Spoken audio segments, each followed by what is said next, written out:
Well, good evening, ladies and gentlemen. Welcome to the Lakewood City Council meeting for this Monday, November 18, 2024. And what a wonderful evening with all of you here tonight.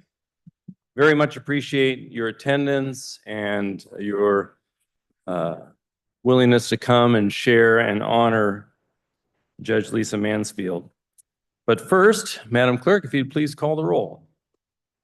Councilmember Bell. Councilmember Boki. Here. Brandstetter. Here. Councilmember Laura Sella. Here. Member Pearson. Here. Deputy Mayor Moss. Here. Mayor Whalen. Present. You have a quorum. Thank you very much. Now, if you'd please stand and join me in a brief moment of silence in honor of our servicemen and women serving this great nation, both at home and abroad, followed by the Pledge of Allegiance to our nation's flag.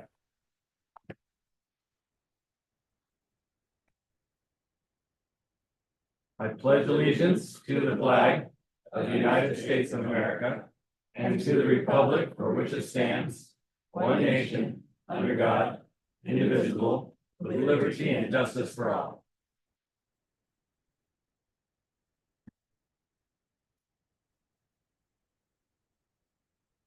Well, again, thank you, all of you, for joining us tonight. And for those of you who are joining us at home on Zoom, it's a wonderful opportunity to be part of the proclamation and presentation section of tonight's agenda. And first, we have a proclamation recognizing Municipal Court Judge Lisa Mansfield for her service here to the City of Lakewood. So Judge Mansfield, if you join me at the podium.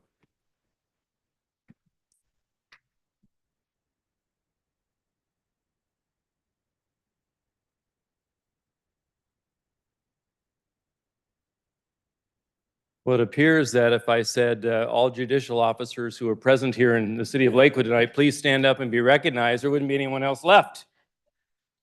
But we appreciate all of you for joining us tonight, and we are very, very proud of the opportunity to extend our appreciation and thanks for a job well done, Judge Mansfield, and for certainly swearing many of us in over the course of time, and for doing so many good things here in Lakewood. And not only that, but also your work externally with the Bar Association on behalf of all of us lawyers and folks in the Bar Association, and for that we thank you. On behalf of the Lakewood City Council, I present this proclamation. Whereas Lisa Mansfield was appointed as a Lakewood Municipal Court Judge on September 21, 2020, and whereas she has served with distinction as Municipal Court Judge serving the cities of Lakewood, DuPont, and the town of Steilacoom for over 4 years, demonstrating unwavering dedication to justice and the rule of law. And whereas Judge Mansfield has consistently upheld the principles of fairness and integrity, ensuring that all individuals are treated with respect and dignity in her courtroom. And whereas Judge Mansfield has been an advocate for community engagement, actively participating in local initiatives to promote legal education and awareness. And whereas Judge Mansfield has contributed to the enhancement of the judicial system, fostering trust and confidence within the community. And whereas during her years of dedicated service to the City of Lakewood, Judge Mansfield worked collaboratively with community partners to help veterans reintegrate into the community more effectively by connecting them with services through the Veterans Treatment Court. And whereas in 2024, Judge Mansfield introduced a community therapeutic court focused on linking defendants with services to reduce recidivism and to make lifestyle changes that will have lasting impacts. And for all of these reasons, and for so many more, the Lakewood City Council and the residents of Lakewood do hereby wish to express our deepest appreciation to Judge Lisa Mansfield for her exemplary accomplishments, and we extend our gratitude for your contributions, and we wish you success in all your future endeavors. Proclaim this 18th day of November 2024, Jason Whalen, Mayor, as well as all members of the Lakewood City Council. And Judge Mansfield, thank you again for all you've done.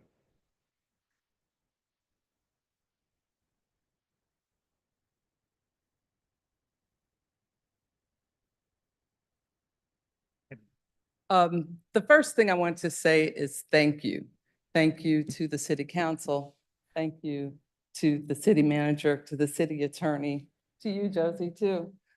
I want to say thank you for supporting me in the important work of justice. We all can play a part in this this work.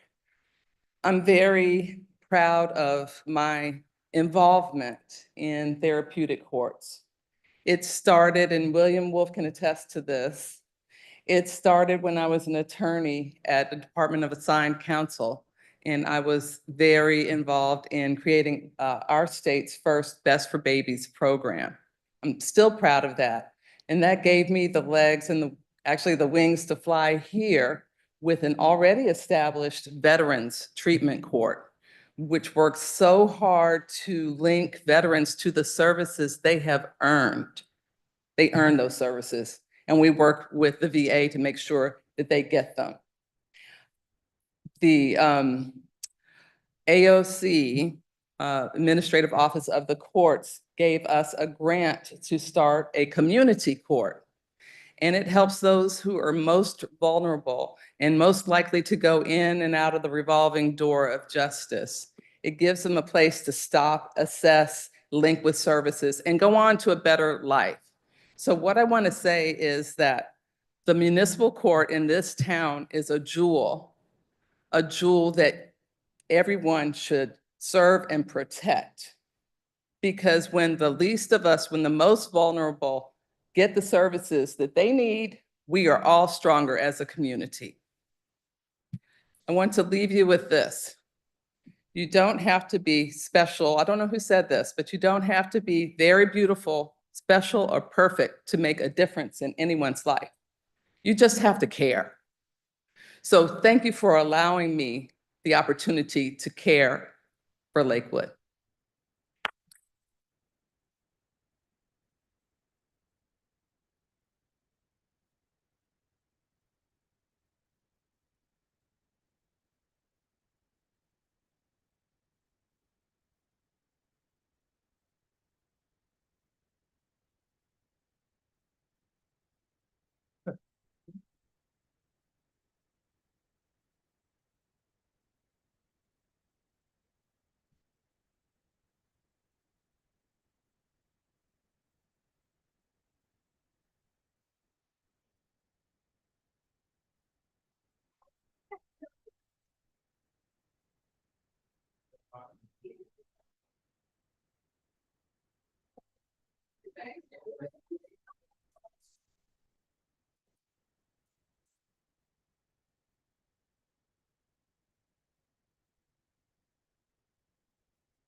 I wanted to make a special thanks to my husband, Dan Mansfield, for standing by me through thick and thin. I also wanted to thank Supreme Court Justice Helen Whitener for your vision and your direction in my career. I also wanted to thank Jordan Pine, who works tirelessly in the community court. She is here tonight. I want to take my hat off to you. You have the boots on the ground, so thank you.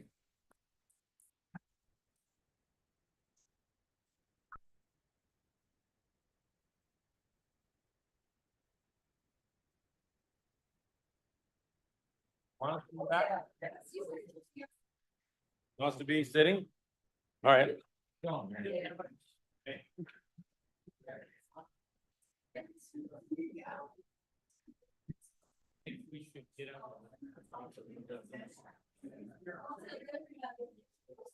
She just said she.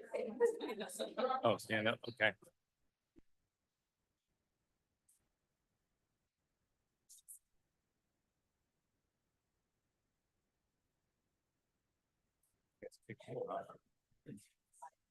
Oh, I got sure.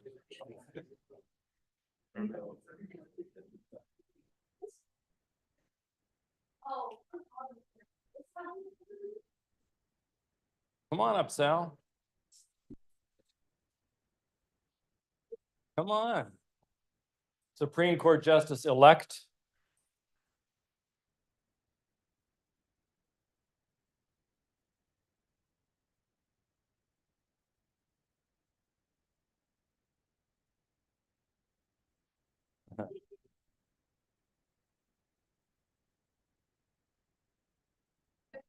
Thank you.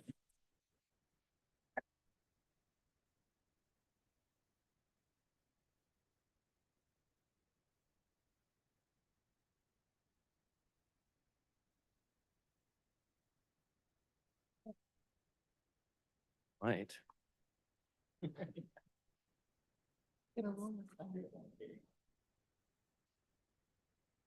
Well, if you'd like to stay for a few more minutes, you get to recognize one of our great small businesses here in Lakewood with our business showcase.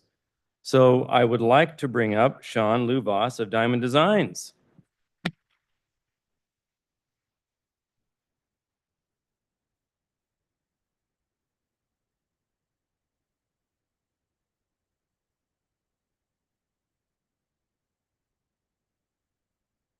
Come on up, Sean. Good to see you. Thank you. Well, we love recognizing our small businesses here in Lakewood. Yes, right there with me. Okay. And Sean is one of the special ones. They're all special, but Sean's one of the special ones because he makes sure that various members of my household are outfitted in plenty of bling. Diamond Designs Unlimited has been operating in Lakewood for 35 years. And owner Sean Luvas is as appreciative to be in Lakewood as we are to have him here. An active member of the Lakewood Chamber of Commerce, the crew at Diamond Designs regularly contributes to our community by supporting other businesses, providing internships to local students, charitable donations, and many, many other ways. In the words of Sean, I sell a want, not a need, but it makes people happy, which makes me happy. And lines my pocket. I didn't see that here. Lakewood needs people who make others happy. So thank you, Diamond Designs, for being our November 2024 Business Showcase. And we have a certificate to present, and I understand there's a video, and then I'll give you a bit of the floor. But the Business Showcase Proclamation Award says Diamond Designs is recognized as the November 2024 City of Lakewood Business Showcase because of its long-standing status and contributions not only to the city, but as members of our community and to the Lakewood Chamber of Commerce. Signed this 18th day of November 2024, Jason Whalen, Mayor. John, it's a pleasure. We got a video. I am Sean Luvas. I'm with Diamond Designs Unlimited Jewelers here in Lakewood. I'm a full-service jewelry store. Do everything from custom work to custom design, jewelry repairs, appraisals, watch batteries, anything that's associated with jewelry we do here. The jewelry store is a happy place. You know, people come in here with smiles, or they come in with a dirty ring, and I spend 5, 6, 7 minutes cleaning it, and it looks brand new, and all of a sudden this big smile goes on their face. You know, I tell people all the time, you know what, if buying a new car makes you feel good, buy a new car. If buying a new purse or an outfit or going out to a nice dinner makes you feel good, but some people, it's, you know, that jewelry, besides the fact that it symbolizes a relationship, an anniversary, a birthday, and that kind of thing. It's not for money alone that one builds a lifetime building a business, but it's to preserve a way of life that one knew and loved. And that's me. That's why a person, I think, is in business. You don't do it for money. You don't do it for this. You do it because you love what you do and you have a purpose and stuff. So that's my spiel.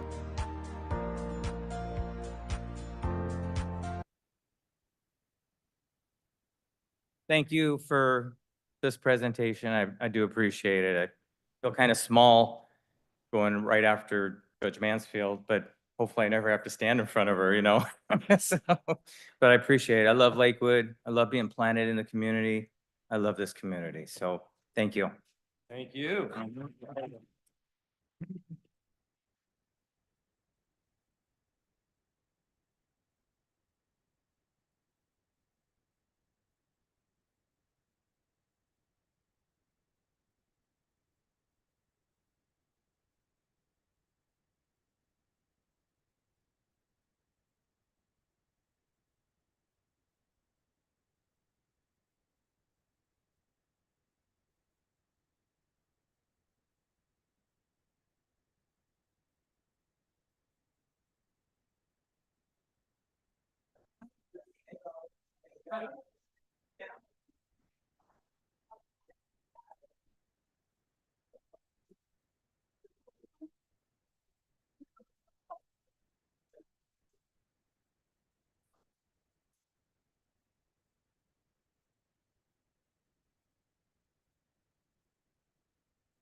Take care.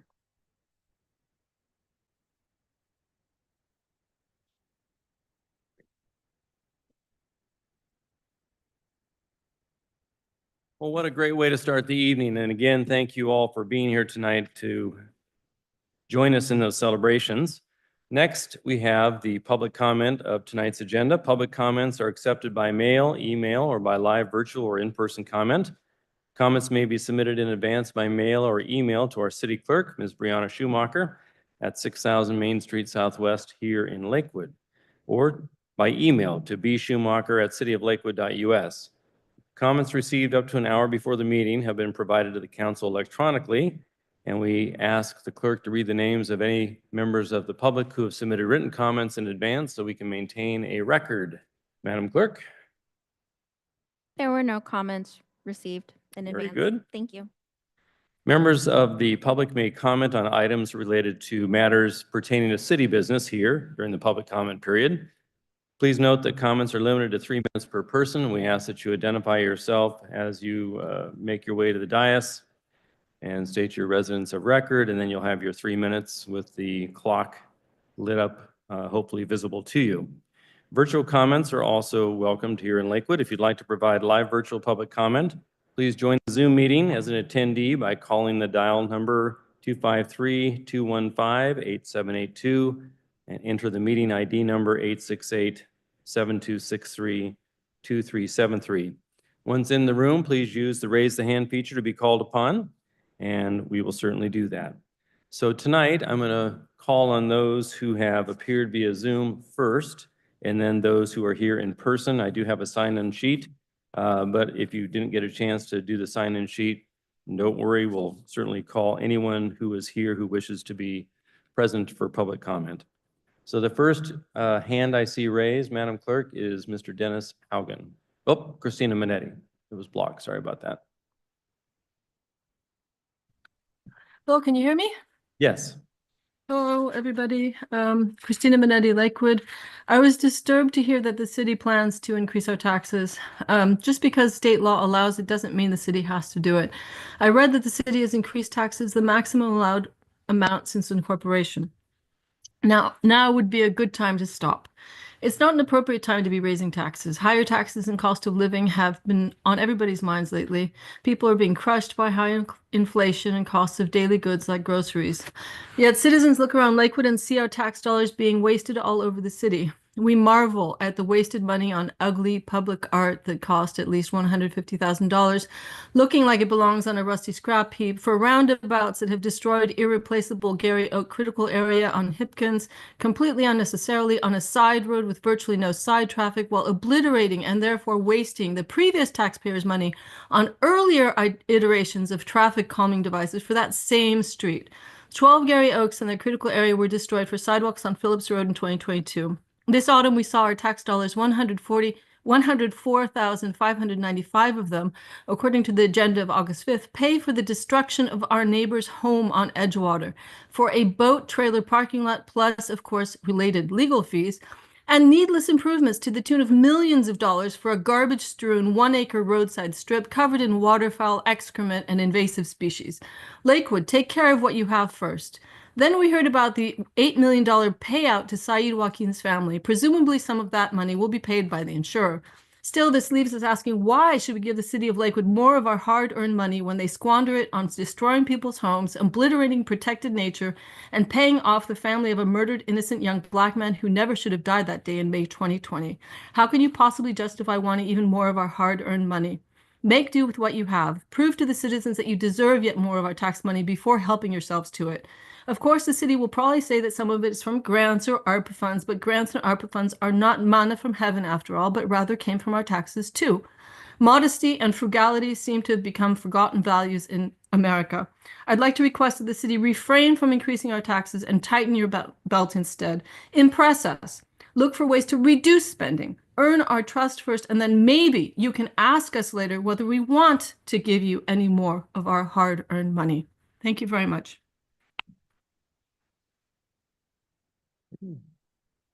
Next on Zoom, Madam Clerk, Dennis Haugen.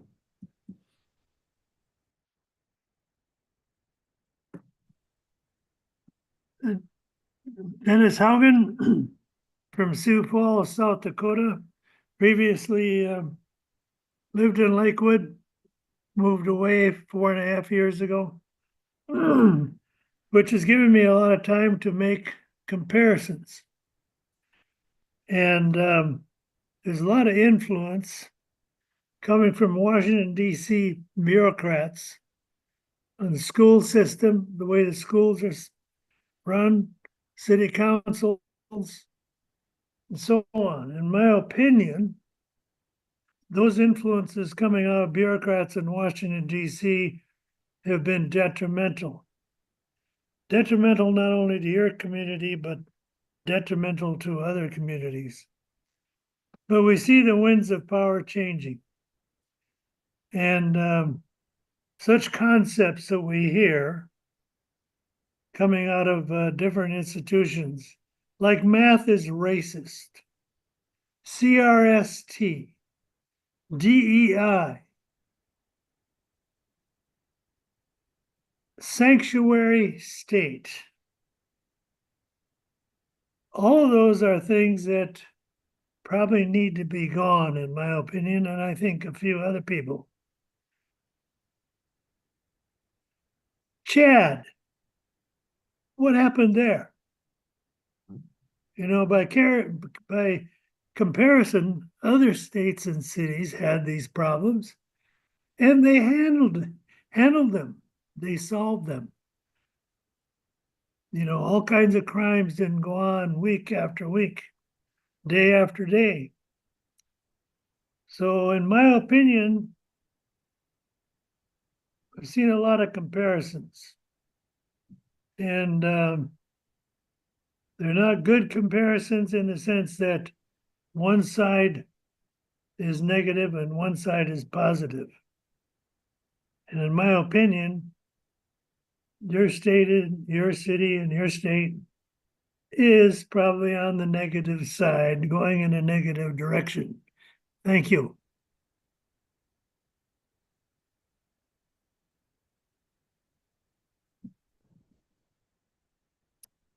Madam Clerk, any other hands raised to provide virtual comment?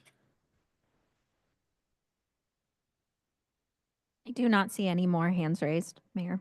I see a few names there, but give a second. Okay, seeing no further virtual hands, we'll turn to those who have signed in on the comment sheet. Kevin Green is first.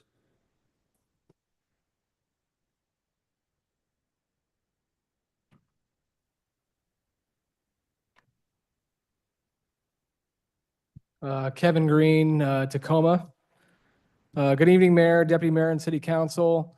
Kevin Green, District Manager for LRI, which is part of the LeMay and Waste Connections family of companies. I'm here to follow up on previous comments that I've made and to thank you for your work so far on the 2025 Comprehensive Plan docketing process. As I previously mentioned, Waste Connections, LRI, and the LeMay family of companies provide Lakewood's homes and employers with garbage recycling and composting services. Our companies hope and plan to continue providing efficient and effective waste services to the city as it grows. We are also proud to employ many community members in good family wage jobs. These are the reasons why we recommend that you move forward tonight by approving the 2025 Comprehensive Plan Amendment docket that you've been reviewing. Together with the docket's other important items, our request docket item will authorize city staff to study potentially reinstating the industrial land use and zoning designations on our existing sales road sites eastern half. Thank you and really appreciate it. Thank you.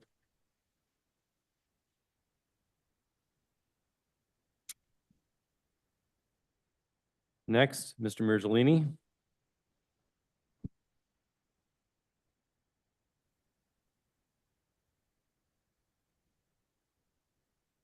Hello, good evening to everyone. My name is Ibrahim Mirjalili. I'm a resident of Lakewood. I have been a resident of the city for over a decade. My understanding is that this city council is going to approve possibly an increase in property taxes, among other things, tonight. Property taxes about 1%. That, my understanding is that has been going on since 2006. Every year they have been increasing it. Also, they want to increase the utility taxes from 5% to 6%. That means that next time when they come around, it's going to be 7%. And then it would be 8%, and then would be 9% and goes on. Well, the fact of the matter is that as the population of the city increases, so their use of the energy. As the number of the resident increases, so there is a need for more residential, and also there would be more businesses that they generate taxes.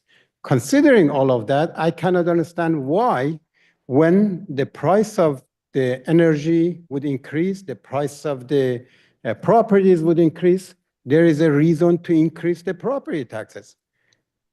I would appreciate the city manager who is managing these things, Mr. Caulfield, to explain that maybe to me as a resident and hopefully to the rest of the public to see why there is such a shortcoming of the budget that there is a need to increase taxes.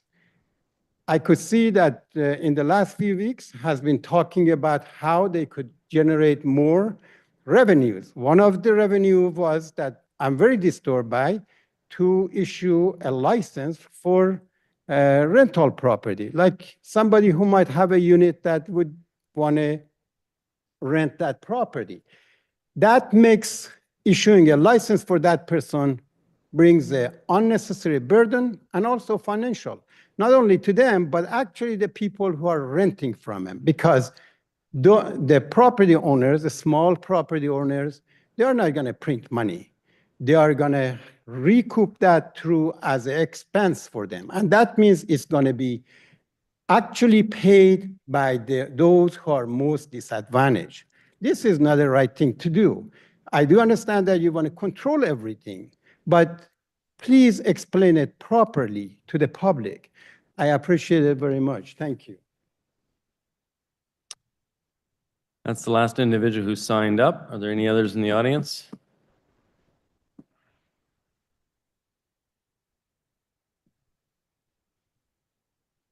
James Dunlop, Lakewood. So on May the 1st, 2020, Saeed Wakim was shot dead by Lakewood police officer Michael Wiley. And it has just been announced that the city has agreed to pay Saeed's family $8 million. This suggests to me that the city weren't confident about the outcome of full-blown court proceedings. What is particularly disturbing about the case is that in 2013, 3 Lakewood police officers, including Michael Wiley, were involved in an operation that led to the death of Leonard Thomas. Leonard Thomas was shot while holding a child. Although Michael Wiley didn't pull the trigger, he described the action as a frickin' $1 million shot. In 2017, a court awarded damages totaling $6.5 million against those officers. Yet amazingly, Lakewood not only didn't fire them, but it also indemnified them. 4 current city council members were in office in 2017, namely Jason Whalen, Mary Moss, Paul Bockey, and Michael Brandstetter. Did any of them think it unwise for these officers to be kept on the payroll, at least in 2018, when the city finally accepted the verdict? If they suggested it was unwise and were ignored, they could always have resigned as a matter of honor. Fast forward to 2020, and Michael Wiley shot dead Saeed Wakim. Maybe Wiley was following protocol and wasn't at fault, but Lakewood didn't seem to fancy their chances in a civil court, which again raises the question of why those 3 police officers weren't fired in 2017 or 2018. Because if they had have been, there is a good chance that Saeed Wakim would still be alive. And from what I have read of the case, it seems to me that his death was unnecessary. Given that Jason Whalen, Mary Moss, Paul Bockey, and Michael Brandstetter, to my knowledge, didn't do anything between 2018 and 2020 to question the decision to continue hiring the 3 officers, I suggest that they reflect on the possible consequences of their inaction. Saeed Wakim is dead. The city and its insurers have agreed to pay Saeed's family $8 million. Interesting, you're looking for a tax rise. And I suggest that the 4 of them do the only honorable thing and stand down from the city council.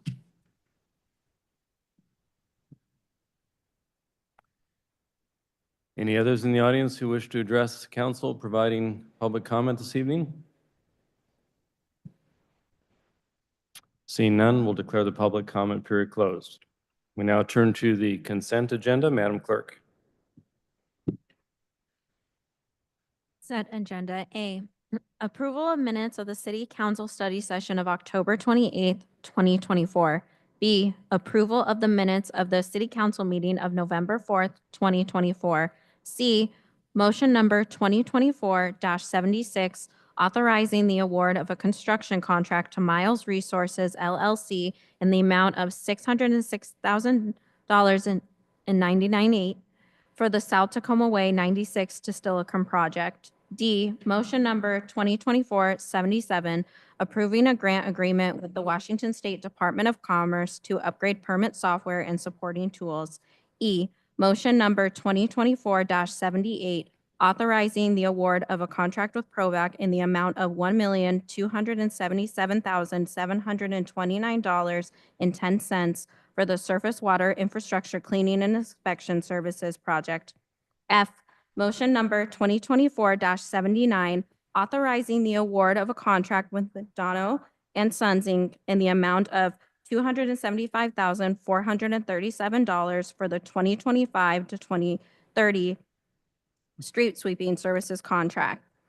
G, motion number 2024-80, authorizing the award of a contract to Thompson Electric Constructors, Inc. in the amount of $350,000 for the 2025 electoral services project. H, motion number 2024-81, approving the 2025 human services funding recommendations. Motion number 2024-82, approving the 2025 lodging tax funding recommendations. J, items filed in the office of the city clerk. 1, Lakewood's Promise Advisory Board meeting minutes of June 6, 2024. 2, Community Service Advisory Board meeting minutes of June 18, 2024. 3, Lakewood's Promise Advisory Board meeting minutes of September 5th, 2024. 4, Community Services Advisory Board meeting minutes of September 25th, 2024. 5, Lakewood's Promise Advisory Board meeting minutes of October 3rd, 2024. Thank you very much. Is there any item on the consent agenda which any member wishes to remove from consideration at this time? Seeing none, do I have a motion to adopt the consent agenda as presented? So moved. Been moved by Councilmember Brandstetter, seconded by Councilmember Boakey, that we adopt the consent agenda as presented. Any further discussion? Seeing none, all those in favor signify by saying aye. Aye. Any opposed? The consent agenda has been adopted. We now turn to the regular agenda. Ordinances, Madam Clerk, first item. Ordinance number 816, amending chapter 3.52 of the Lakewood Municipal Code related to utility tax rates.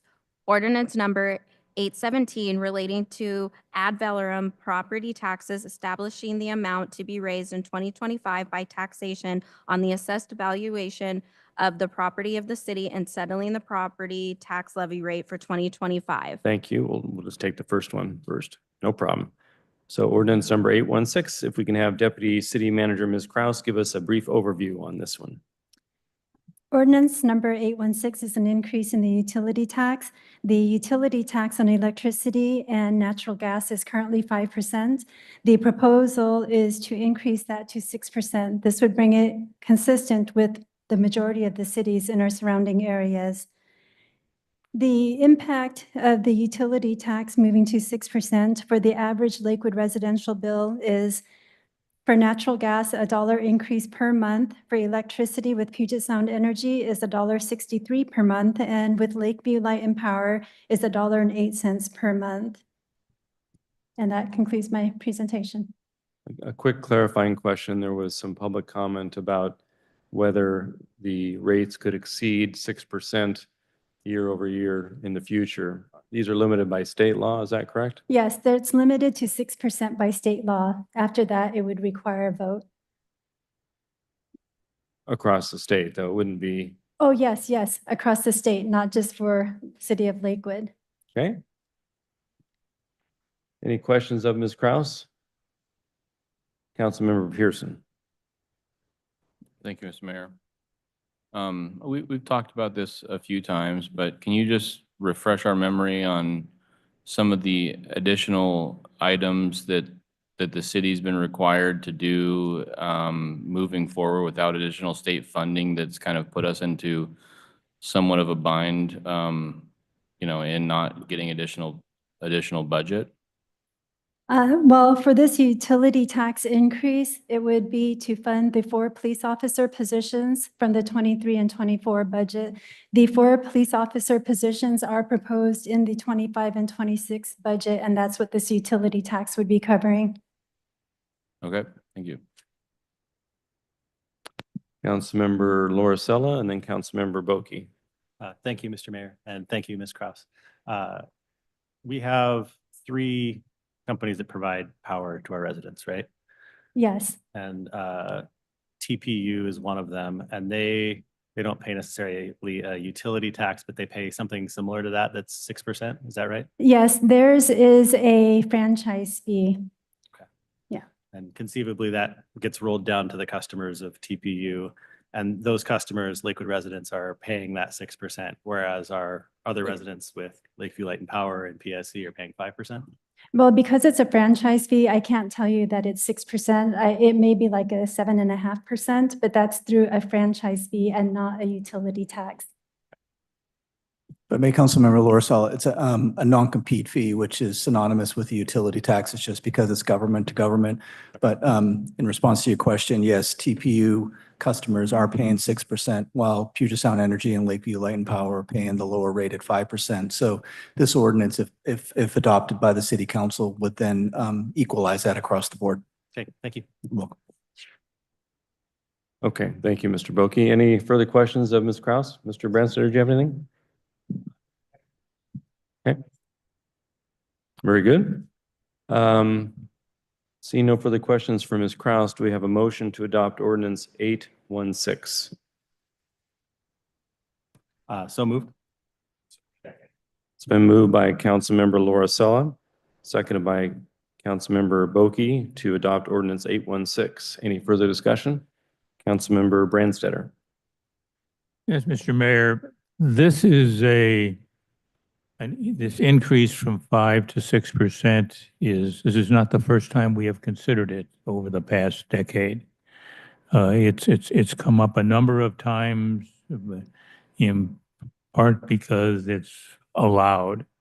And as a council, our history has been we have not made the change from 5 to 6 in the past. One, because we were looking at the areas in the city that are served by Lakeview Light and Power and Puget Sound Energy included most of the low-income neighborhoods that we had. And if you went back, certainly pre-pandemic, there were not robust programs to help low-income folks offset the cost of their utility bills for electricity particularly. But with Puget Sound Energy, with natural gas. And the thinking at the time, mine and the consensus of the council, I think, was we would keep the rate down at 5 because we were concerned about impacting those low-income residents that we had. However, we're now at a point of where other tax revenues are in decline, and have not gone, and particularly a significant decline in the gambling tax, which has been one of the primary funders of public safety programs in our budget.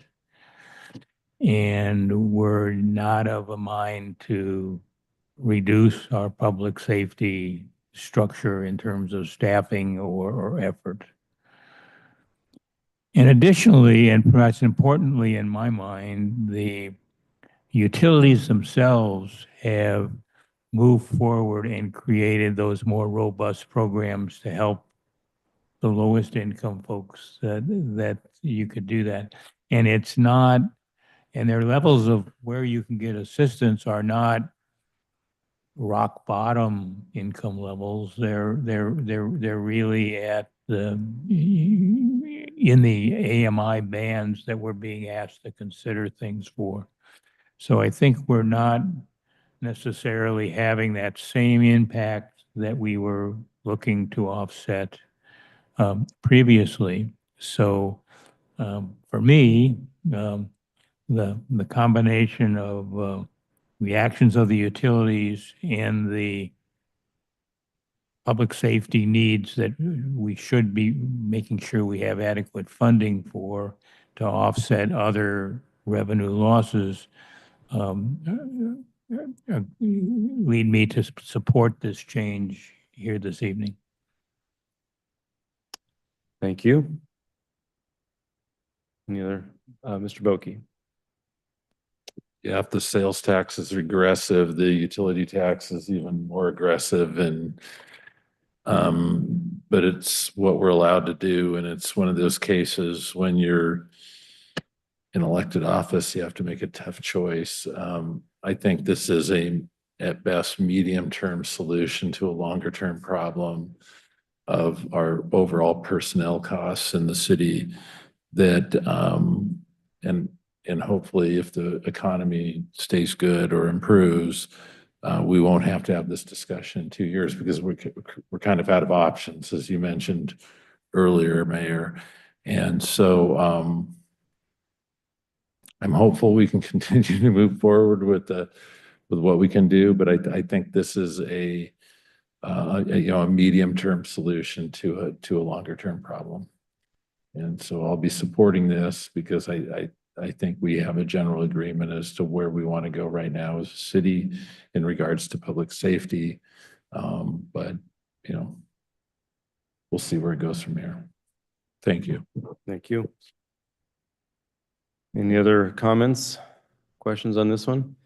I mean, my comments on this will be similar to the comments on the next matter, but as Ms. Kraus indicated, the proposed increase overall with the utilities tax is to generate approximately $500,000 a year with the 5 to 6% increase as indicated. Those monies are general fund monies, and they're going to be utilized to fund 4 additional police officers so that we can enhance our public safety work that has gone well, but we need to keep up the good work. And as I will report out in council comments later, we had a meeting that many of us attended in Springbrook as part of our going around the community and having listening sessions to those issues of concern. And one of the big issues of concern in Springbrook is what they perceive to be a lack of sufficient or adequate patrol in certain areas of their neighborhoods that they see ongoing criminal activity. So these are the kinds of things that we're trying to address, and it's challenging. with a city of our size. Public safety activities such as our police and our courts, I think exceed about 65% of the general fund. And it's just because of the nature of the city of our size. So as Mr. Boki indicates, this may be a decision we have to revisit in the future, whether that requires a different look at staffing or not. But at the present, this is a prudent, in my opinion, way to move forward and fund those public safety needs that our residents have told us that they have. So any other further items for discussion on that? All those in favor of adoption of ordinance number 816 signify by saying aye. Aye. Aye. Any opposed? Ordinance 816 has been adopted. We now turn to ordinance 817. Again, for this, the city clerk announced it, but for this matter, we'll have Ms. Kraus provide an overview as well. Sure. On an annual basis, we bring back the property tax levy for the upcoming year to the City Council for approval. The budget includes a 1% property tax increase as authorized by state law. And I will say that most cities will increase their property tax by 1%.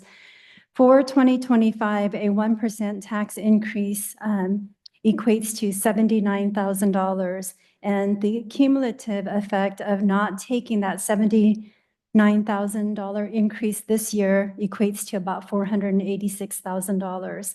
So the property tax increase funds general government expenditures. So that includes your police, public safety, and all the other departments as well. But it's $79,000 is the increase. Is that the increase overall or from 2024? Because the numbers are a little confusing from the study session Yeah, packet. sure. So the 1% is what we're authorized by state law. That's $79,000. But on top of that, if the city has new construction or increases in state levies, that also is added That's to. net of the Yes, increase in new construction then. yes. Okay. And just for clarification for the public, when we all of us who pay property tax hear the 1% increase, we're thinking that might actually increase our property taxes by 1%, but that's not necessarily the math calculation. Is that accurate? That is correct. It's not just a 1% because it's a function of assessed value as well. So the assessed value and the limitation of the 1% really depends on the assessed value of your home, whether it increase or decrease compared to everybody else's. But the bottom line is the impact for increasing the 1% based on the average homeowner's value of their house from 2024.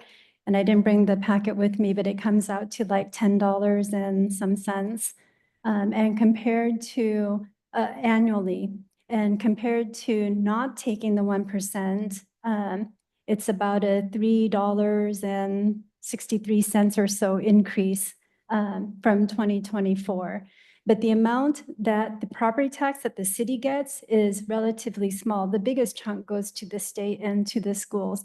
So just off the top of my head, without bringing the packet from last week, the impact of the 1% on the total that goes to the city is, I want to say like $370 or so.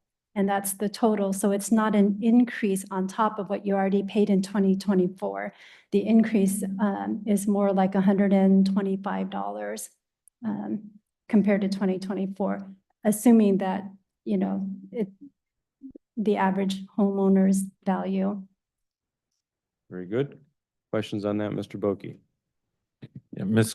Kraus, on page 76, I want to talk about new construction because we always talk about the 1% increase, and people get on us about supporting new construction in the community. The bottom of page 76 is new construction improvement value, $85,152,241. Is that, if I'm reading that correct? So how does that, I always try to describe to people as a pie that can only grow 1%, but Yes. plus new construction. Yes. So how does that work in favor of the city and its taxpayers? So when the city has new construction, its tax base increases. So new construction from the previous year or when it was last measured increases the our property tax levy by 60,000. And that helps to lower rates or? does No, it that not? is It on doesn't. top of the 1% that the city is authorized. So where the limitation is the 1%, but new construction, you're going to get that new construction regardless. Okay, so the new construction this year or going into 2025 is almost producing enough new revenue that the 1% does. So that's help, and that helps us pay the bills. And how important is the property tax to our city budget? Well, just if we don't take it this year, and if you look out 6 years, not taking it this year, the cumulative effect is about $486,000. And so, if we didn't take that, then what is it that we need to reduce, totaling $79,000? Okay, thank you. The one thing that I'd like to clarify is the new construction, as we attract economic development activity and including new construction, that actually broadens the economic base that the mill rate per thousand ultimately can decrease. I'm sorry, I didn't hear that last part. With increased economic activity, including new construction, doesn't that impact the mill rate favorably? It can, certainly. Yes, because the assessed value goes up. So when assessed value goes up, then the rate goes down. Exactly. And you see that over the years, it's continually going down. We're looking at less than 70 cents per 1,000. And the one factor that's hard to control is the actual tax assessed value of all of our individual residences or commercial buildings. Yes. So the mill rate gets applied against the tax assessed value, which increases or has at least over the last few years, Yeah, for sure. and that's done independent of the city. Absolutely. Mr. Brandstetter. Yes, yes. Ms. Kraus, can you just tell us the 8 million plus that is going to be raised through property taxes? Now, what percentage of the city's general fund revenue is that? Oh, let's see. I did not bring that with me as either.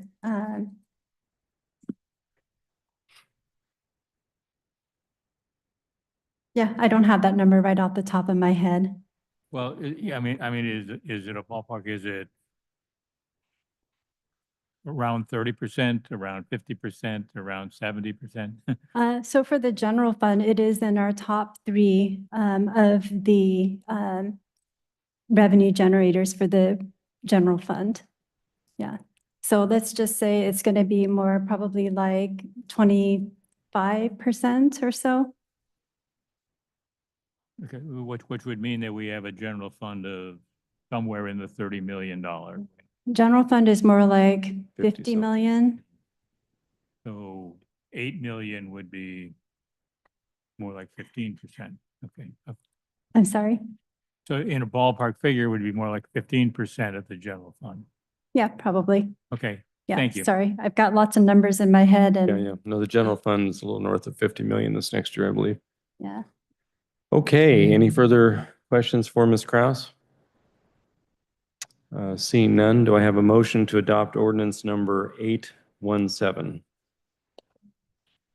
It's been moved by Deputy Mayor Moss, seconded by Councilmember Brandsetter, that we adopt ordinance 817. Any further discussion? Mr. Brandstetter.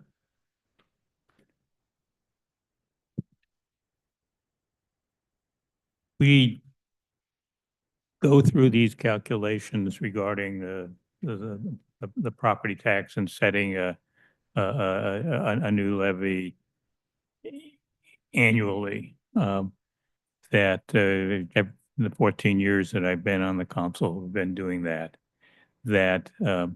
It's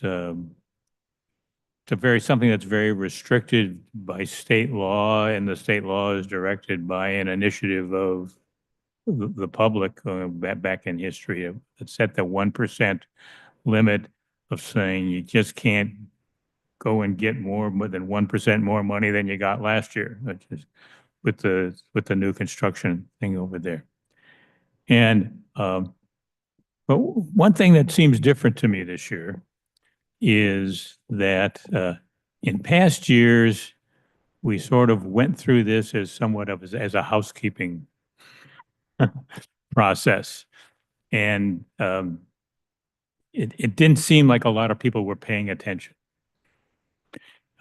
This year, I think we're seeing in the community a greater attention to this and other things that we are about with city government.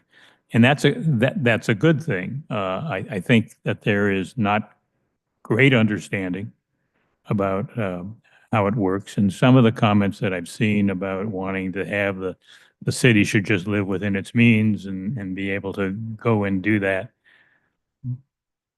But I think that we as a council, we have a responsibility to manage the finances of the city, both of the revenues and the expenditures well. Similar to the way you have to manage our own in our home. And we are in a time of where all manner of expenses have been subject to inflation. And just like it's like an individuals and families and businesses, the city is subject to having those increased costs. And although the property tax is a portion of our money, we're restricted to only increasing it 1%. And I will just compare it to myself of how I'm trying to cope with inflation and my wife's concerns about inflation. We're concerned about how we're going to meet it, but I look at, my Social Security check, and I draw Social Security. It increased by more than 1% to help me meet that. My military retirement check increased by more than 1% to help me to meet that. That the retirement that I have from the college, actually that fund increased by more than 1%. None of them increased by as much as I would like to, but they're all doing that. The minimum wage in Washington State for next year is increasing by more than 1%. So we're not really doing something that is untoward or taking advantage. It's that we're sort of living with our means in the same manner that residents are going to having to do it. The other thing, and Mr. Boki had some discussion about the effect of new construction. For a lot of years, our goal has been that we were somewhat different from some of the other communities where they had a majority of their property tax was raised by commercial properties. And in Lakewood, 10 years ago, we were having where 60% of our property tax was coming from residential properties because we were a community that hadn't had the robust economic development that was necessary to switch that around. And we have been trying to really work on the economic development side, to get things developed that put things on the ground that will contribute to the property tax, to be able to go and do that with the goal of trying to reverse that, to get to 60-40 the other way. Now, the county assessor's a nice guy, and he's not really the villain in this, but even as we've gotten new things over there, the assessments of residential property in the city of Lakewood have been on the rise for the past decade going on. And the assessor's doing its job, and that's not his fault. It's the fault of people want to live in Lakewood, and they're willing to pay premiums for the properties that come here. And everybody that pays an extra $100,000 for a house above the asking price affects the assessed value of residential property, and we haven't quite gotten to the point where we've turned that table over of that our greatest value is in commercial property as opposed to residential property. But as you noted, Mr. Mayor, that the rising property values have resulted in actually a lower percentage property tax rate for property owners to do that. So in terms of approving that this year, I appreciate the fact that there's been a lot of attention paid to it and comments made to us. And I think I see, and I hope that that spreads to more public interest in commenting upon a great many things that are occurring in the city. But in this case, that taking the allowed property tax and assessing the allowed property tax increase of 1% is insufficient as it is something that we as a council need to do to meet our responsibilities to just keep funding the city at a reasonable rate in the same manner as individuals, families, businesses have to do. So I'll be voting in favor of the ordinance. Thank you. Any other comments? Councilmember Lorisell, go ahead. Thank you, Mr. Mayor. I'll be quick. Just agreeing with what Mr. Branstetter said. Inflation over the past 10 years has been about 25%. Assessed home values in Lakewood have gone up about 250%. If we continue at this 1%, as we've done for the past 10 years, we're still well behind keeping up with what our costs are. So I would be voting in favor of this as well.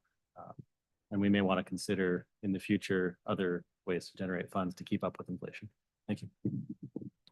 Thank you. And I'll just kind of chime in a little bit. You know, the Hobson's choice when it comes to revenue generation is which tax is worse, right?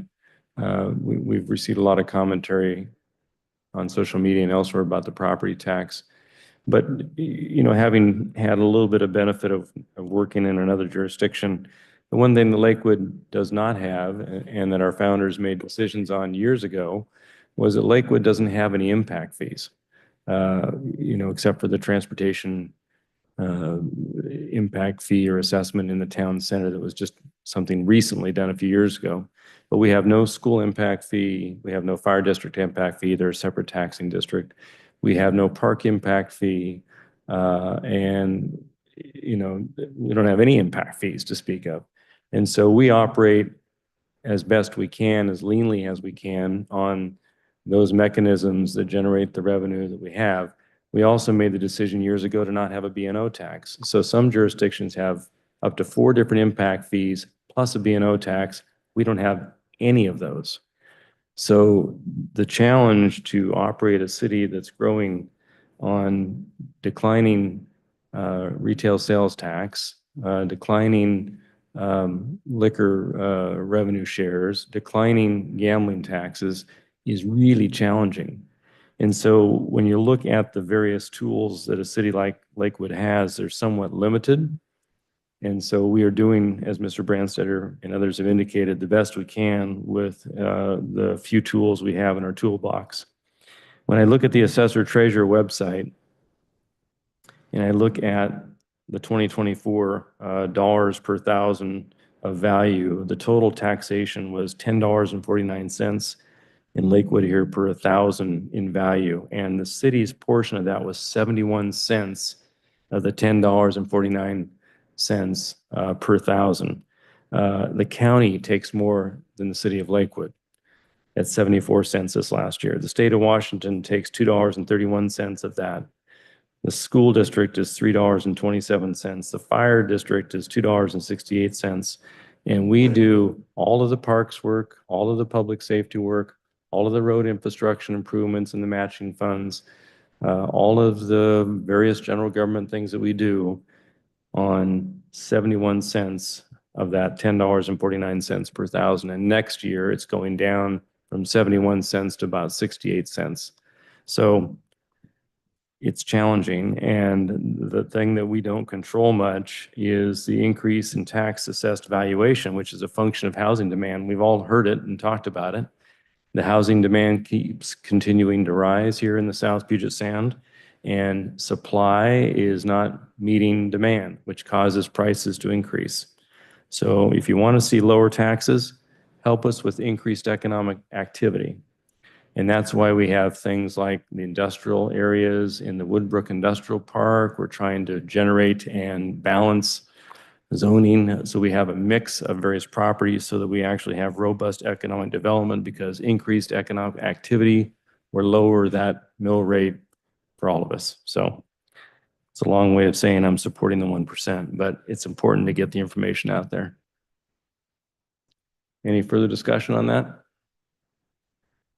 Oh, seeing none, all those in favor of ordinance 817 signify by saying aye. Aye. Any opposed? Ordinance 817 is adopted. We now turn to ordinance 818. Madam Clerk. Ordinance number 818, amending the 2023 to 2024 biennial budget. Ms. Kraus, you're up yet again. Okay, so this is our year-end budget adjustment, and it's related to year 2024. With these budget adjustments, we still maintain our ending fund balance reserves in the general fund. And yeah, this item was presented to the City Council on October 28th. We had the public hearing on November 4th. And tonight we're asking for or recommending approval of this budget adjustment. A lot of information has been presented. It's been available on our website, detailed information on each of the adjustments. And that's what I have. Thank you very much again. This was reviewed in some depth during the study session. And I believe we also had a public hearing opportunity on this as well. Do we have any questions of Ms. Kraus? Seeing none, do I have a motion to adopt ordinance 818? So moved, Mr. Mayor. It's been moved by Councilmember Bell, seconded by Councilmember Brandstetter, that we adopt ordinance 818, amending the 23-24 biennial budget. Any further discussion? Seeing none, all those in favor signify by saying aye. Aye. Any opposed? We've adopted the amendment to the 2023-24 biennial budget under ordinance 818. We now turn to ordinance number 819. Madam Clerk. Ordinance number 819, adopting the 2025 to 2026 biennial budget. Again, Ms. Kraus for the overview. So the overview on this one, a lot of it you've already covered in this evening regarding the utility tax and the property tax. We've had a series of meetings starting with the delivery of the budget in detail by our city manager, and that was on October 7th. On October 9th and the 16th, we had detailed department presentations to the city council. October 28th, we just covered the property tax as well as the year-end budget adjustment. We had public hearings on November 4th on the proposed biennial budget, the property tax levy, the utility tax increase, and somewhat related, the 2024 year-end budget adjustment. On November 12th, we had another opportunity for the city council to inquire on the budget, proposed 25 and 26 budget, and any discussions as a result. And that was just recently as the last study session. And tonight, we're recommending the adoption of the 25 and 26 proposed budget.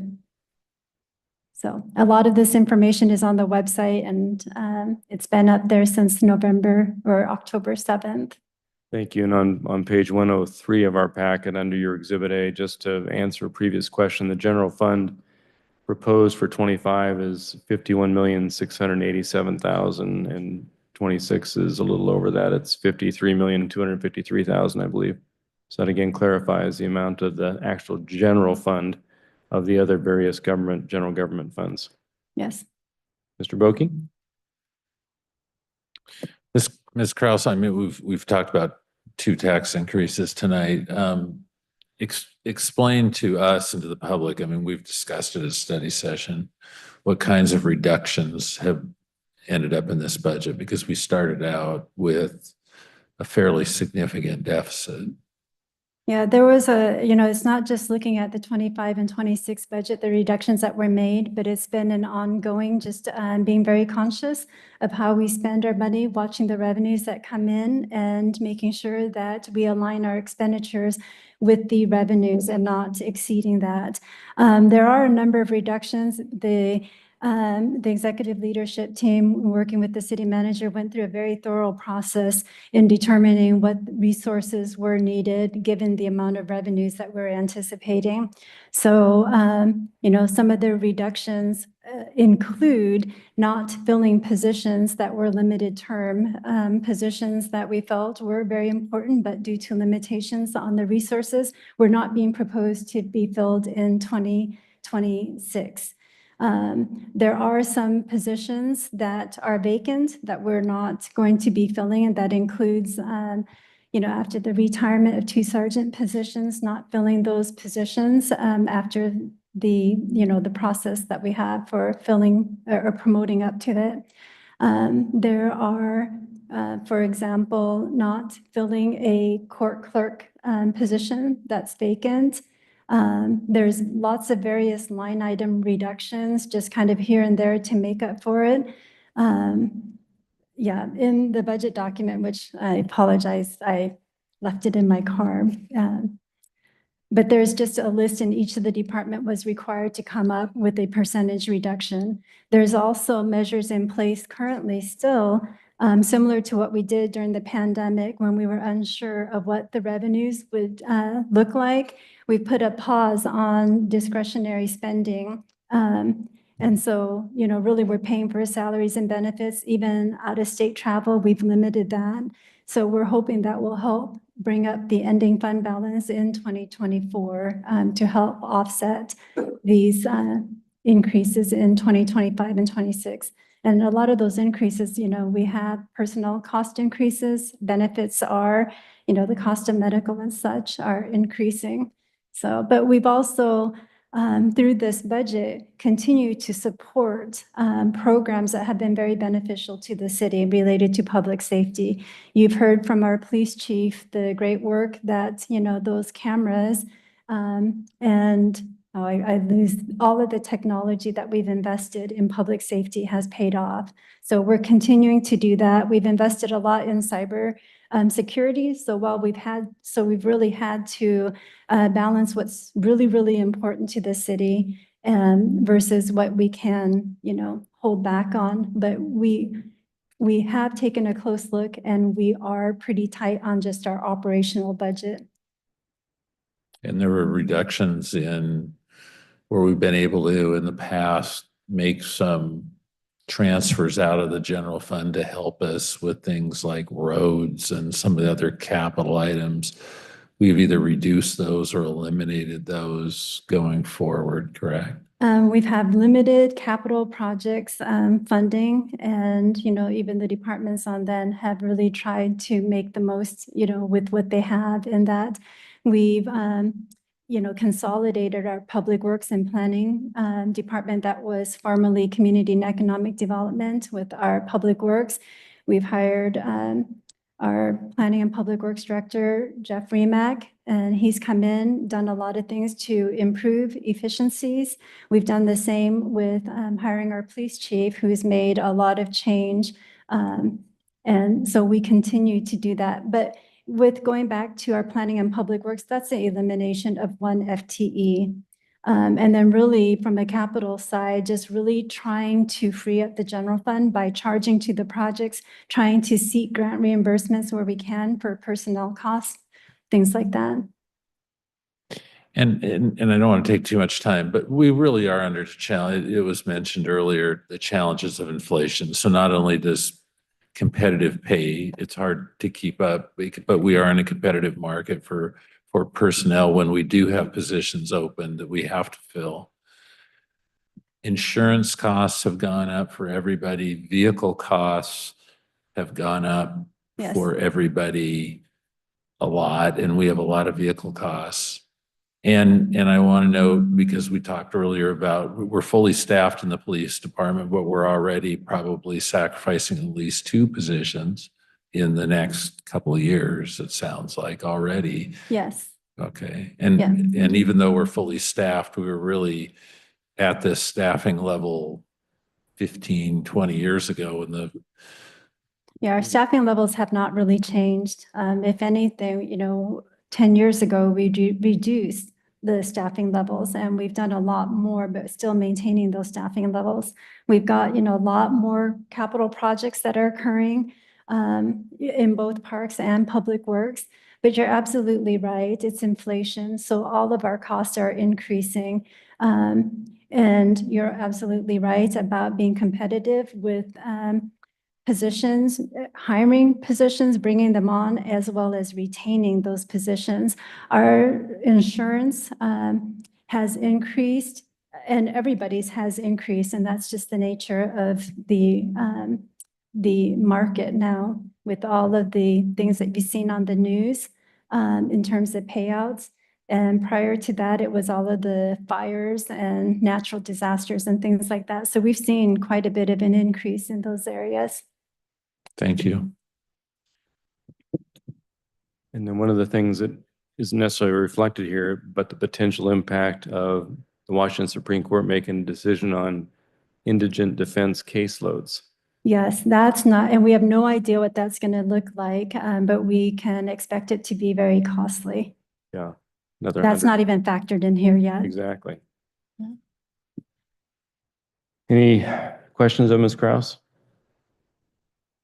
Ms. Kraus, one quick question, minor in the overall scope of a significant budget, but we heard a public comment about public art, whether or not it was rusty. Can you describe how the public art line item fund is budgeted, or I Sure. should say, how is revenue generated? Yes, so the Public Art Fund is coming from the proceeds of approximately 15 days or so that we rent out.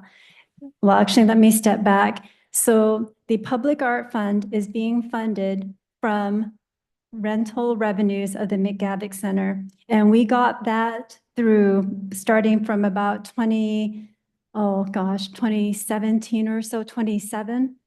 And that was through the lodging tax, where the city is on the hook for paying the debt service. And in return for that, the city gets a number of city days that we can either use, or we can offer it up for others to rent.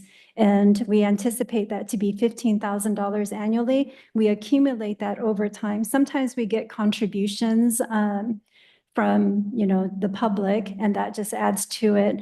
But basically, we've set that aside as to fund public art. So you've seen all of those signal wrap boxes. Mm-hmm. A lot of that has been funded out of the public art fund. You've seen the Lotus on, is it Washington Boulevard? That also is being funded, but that's sitting in a special revenue fund dedicated for art. Thank you. And reviewed and determined by a citizen advisory board through the Arts Commission, by the way. Yes. Okay, any further comments? Questions? If not, do I have a motion to adopt ordinance 819? I move adoption of ordinance 819. Thank you. It's been moved by Councilmember Brandstatter, seconded by Councilmember Laura Sella, that we actually have a budget for 2025-26 in the framework of ordinance 819. Any further discussion? Mr. Boki. Yeah, I want to thank staff, especially for putting this together in a difficult year, really, right? Starting from the ground level, that if you just brought everything forward, you're going to be in deficit by several $1 million. I think it was 4 million. We did have to make some tough decisions tonight about the utility tax. I don't know that the 1% is a tough decision, but the utility tax is definitely a difficult decision. But I think that this really does still, I think that The staff put together a budget that still reflects the council's priorities.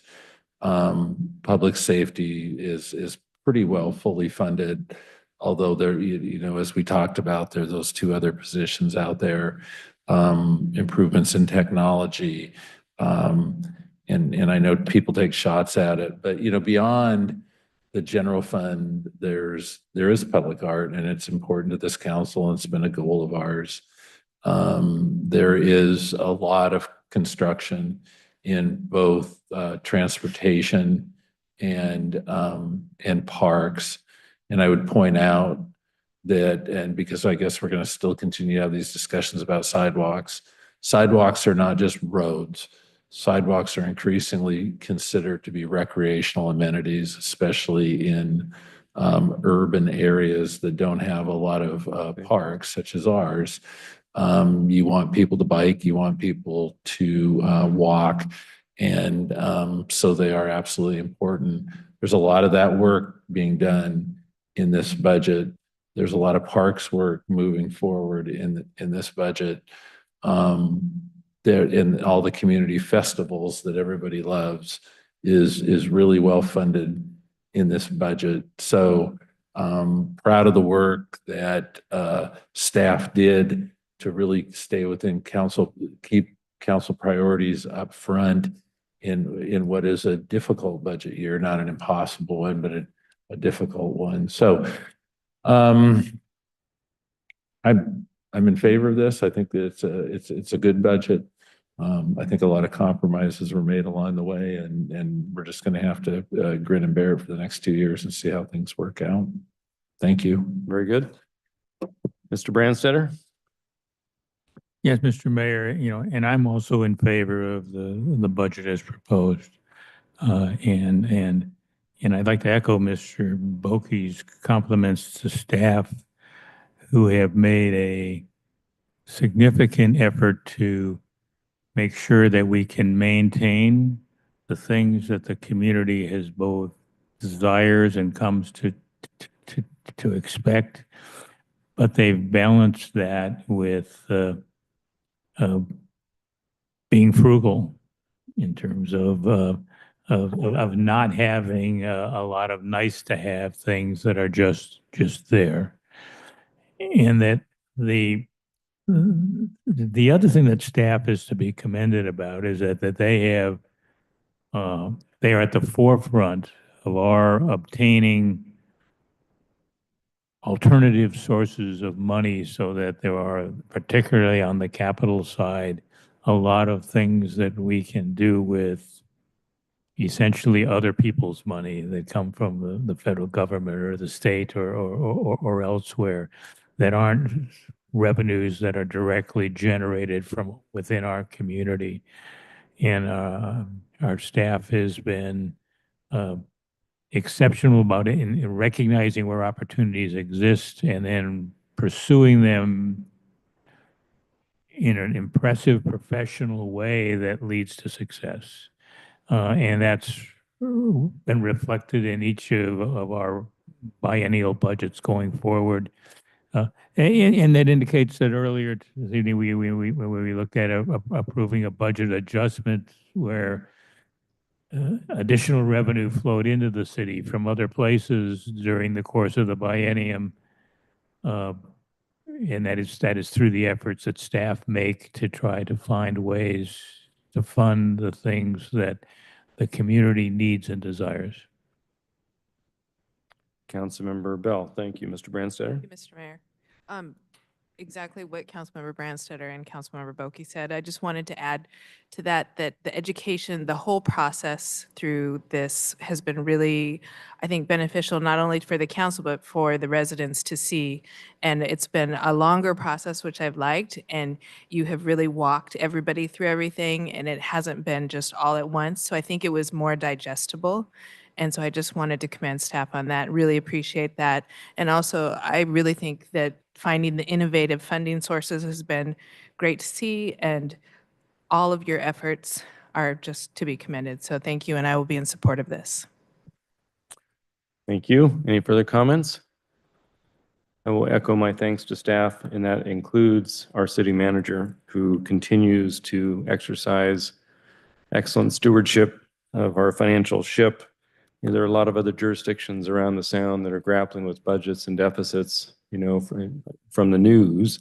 You know, it goes from Gig Harbor to the state of Washington and a multi-billion-dollar challenge that the legislature is facing to perhaps a city to the north of us, the city of Tacoma. And because of the prudent and fiscal stewardship, conservative, prudent fiscal stewardship, we did not face a similar challenge. Not that it wasn't a tight budget to grapple with, because we wanted to increase the number of police officers, but it was done because of adherence to fiscal policies over the long term. So thank you for that. Deputy Mayor Moss. Thank you, Mr. Mayor. Not to be redundant, but I do appreciate everything that you've done to help us to understand. And I hope the discussion tonight was helpful for our citizens. We don't just sit here and make a decision just because we are paying that due as well. And we want you to understand some of the process that we have to go through to come to the conclusion that we do. So I hope everyone understood the discussion that we've had, and it's more clear, much clearer to them now than it was before. So thank you. You've done a great job. Thank you.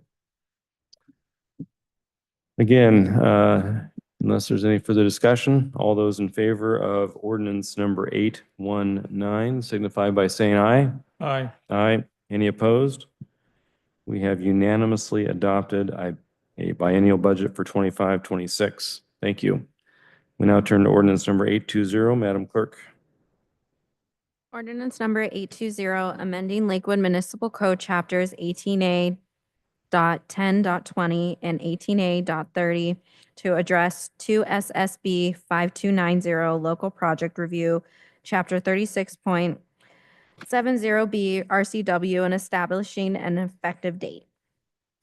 Thank you very much. And for this, we have our Assistant Director, Angie Silva, to provide a brief overview. This is something we reviewed at some length in our study session. Absolutely correct, Mr. Mayor and council members and Deputy Mayor. Tonight is scheduled for final action by adopting Lakewood Municipal Code amendments to address Senate Bill 5290 as it relates to local project review and associated timelines. As the mayor mentioned, tonight's scheduled action is a follow-up from an October 28th study session, as well as a public hearing held on November 4th. With that, sir, I'm happy to answer any questions this body may have at this time. Thank you very much. Do we have any questions of Ms. Silva? I do note, I don't know if it was on tonight's or next week's agenda, some discussion of the grant monies received for the planning software to actually accommodate the work we need to do for 2 SSB 5290, correct? The grant agreement was subject to the consent agenda for That's right. tonight, That's where I which saw will it. then launch into vendor contracts on permit software, also generative artificial intelligence research tool to help expedite searching of relevant codes for pre-applications, public notices, as well as staff reports. Very good. It was on the consent agenda. Thank you. I knew I saw it somewhere. Any further questions of Ms. Silva? Well, thank you again for your work on this. Seeing no further questions of Ms. Silva, do I have a motion to adopt ordinance 820? Second. It's been moved by the Deputy Mayor, seconded by Councilmember Pearson, and we adopt ordinance 820. Any further discussion? Seeing none, all those in favor signify by saying aye. Aye. Any opposed? Ordinance 820 has been adopted. We now turn to the last of the ordinances, 821. Madam Clerk. Ordinance number 821, adopting amendments to Title 18A of the Lakewood Municipal Code related to 2024 development regulations. Very good. Again, we have, at this time, our planning manager, Ms. Spear. Thank you, Mr. Mayor. Good evening, members of the council. So this begins on page 255 of tonight's packet. And similar schedule to what was just mentioned for ordinance 820, there was a study session on October 28th and a public hearing on November 4th for what is also an amendment to development regulations that would go into effect January 1st of 2025.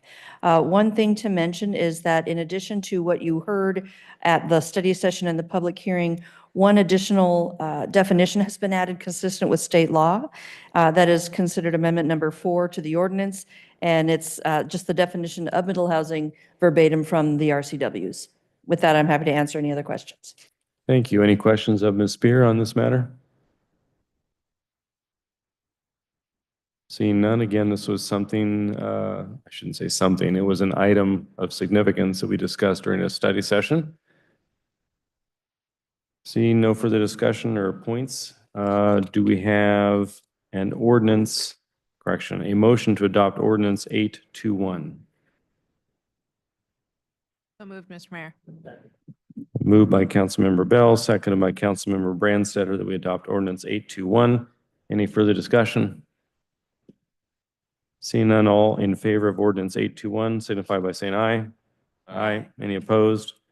Ordinance 821 has been adopted. We now turn to resolutions. First, resolution 2024-14. Madam Clerk. Resolution number 2024-14, setting the 2025 fee schedule. Very good. And for this, we have our Deputy Mayor, City Manager, rather, Ms. Kraus. It's getting late in the day, Ms. Kraus. Yes, so this is the fee resolution for 2025. We bring this to you annually for review and approval. So on October 16th, our Planning and Public Works Director gave background on the process of coming up with the new fee schedule and gave some analysis. The bottom line is, and actually this was brought back to the City Council for detailed review on November 12th. We've provided a detailed tracking red line version of what those changes are, as well as a clean version. And all of these changes really are driven by the per hour cost. So a thorough analysis was done by our Planning Works, Public and Planning Works Department. They came up with a rate, and using that rate, applied it to all of these different fees.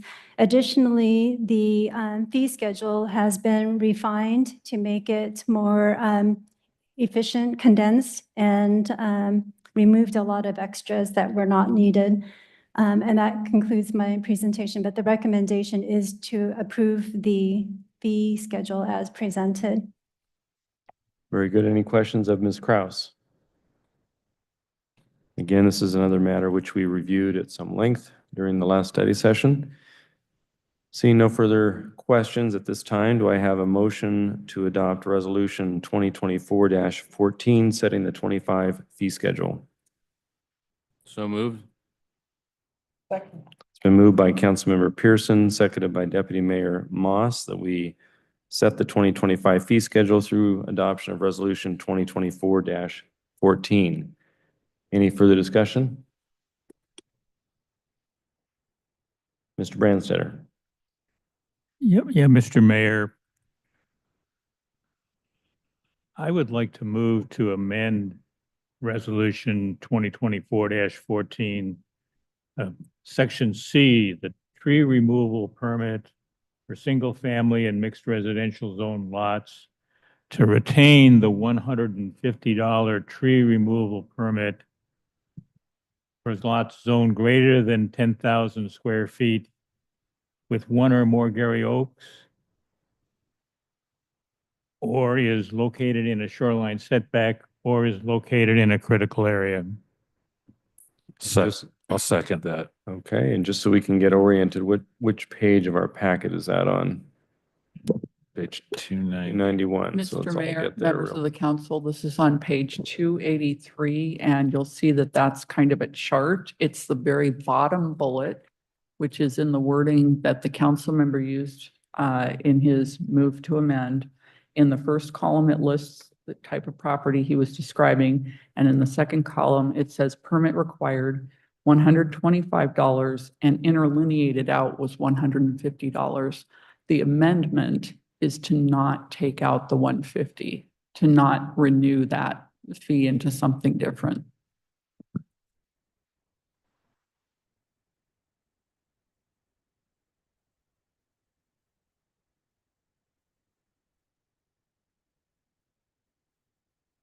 Because I think he used a different pay. We have it as 291 of the packet and 289 of the. Apologize, it's on 289. I must have been looking Yeah, at it. I think it's page 289 of our 291 of the packet, but 289 of the actual hard copy. Yeah.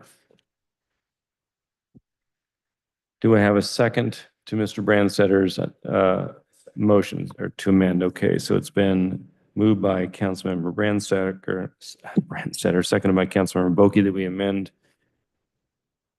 Resolution 2024-14 as indicated by Mr. Brandstetter and articulated by the city attorney. Any further discussion on that item? Mr. Brandstetter. So, Mr. Mayor, my motion is, first of all, predicated on some comments and the discussion that we had at the last study session, where the tree permits in this section are, there is a set for lots of less than 10,000 and there is a set for over. And that the, and that the difference in each of those two sections is that there is a fee for lots that don't have certain critical area characteristics, such as a Gary oak tree, or being within a shoreline setback, or being within a critical areas elsewhere defined in the city's code.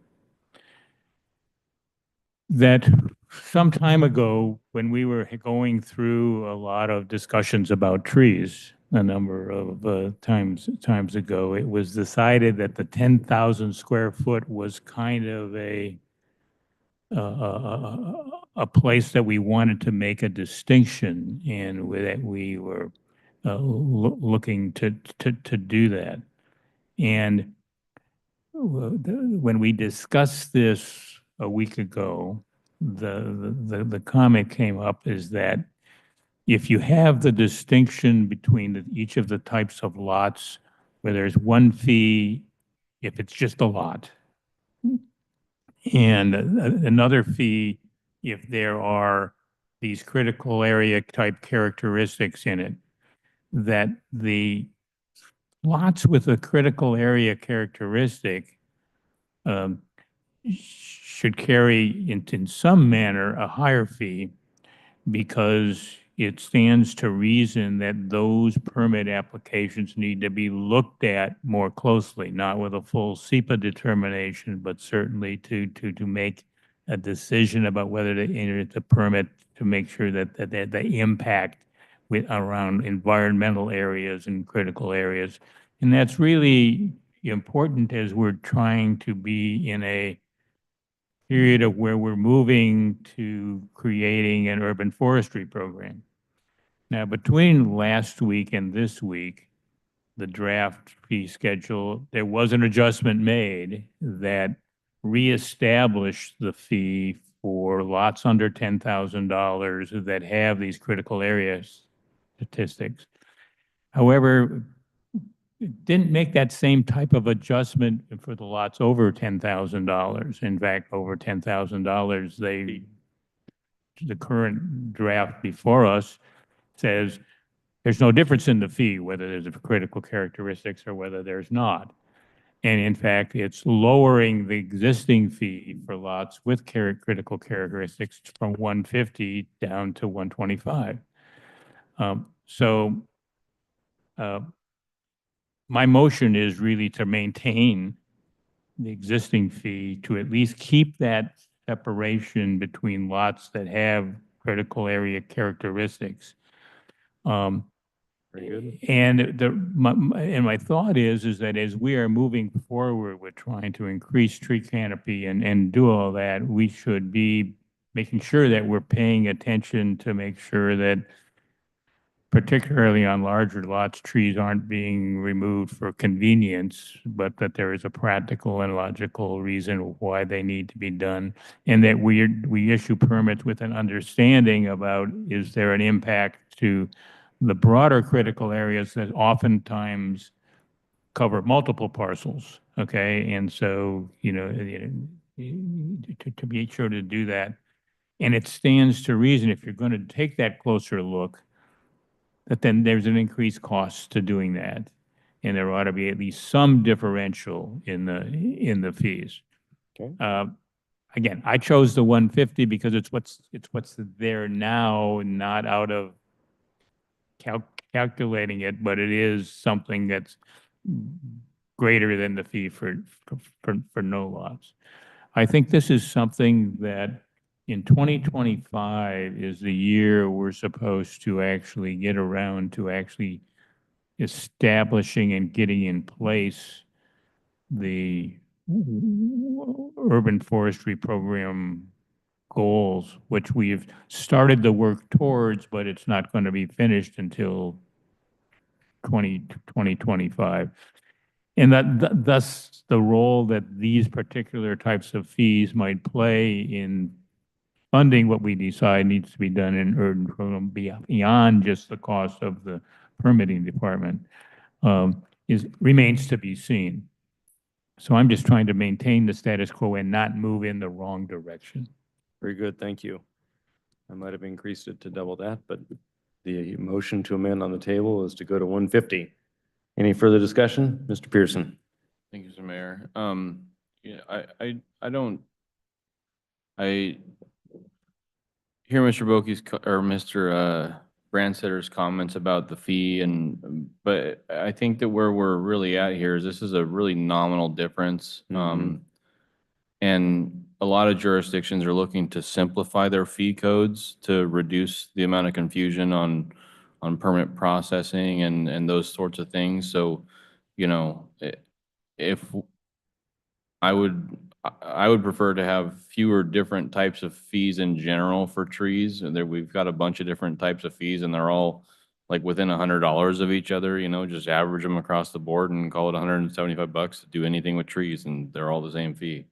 But in this particular case, the 125, I'm fine with just keeping them the same. There's not, I don't think probably that big of a level of, apparently, that's what the staff has proposed. Not that much of a different level of research or whatever that goes into this. So I'd prefer just to keep them all the same, or at least maintain what's written here, keeping them the same, just for simplicity. Very good, thank you. Any further discussion? This is the $25 question. All those in favor of the amendment signify by saying aye. Aye. Any opposed? Nay. Nay. Ooh, I heard 4 nays, I think. Deputy Mayor was a nay. Councilman Bell was a nay.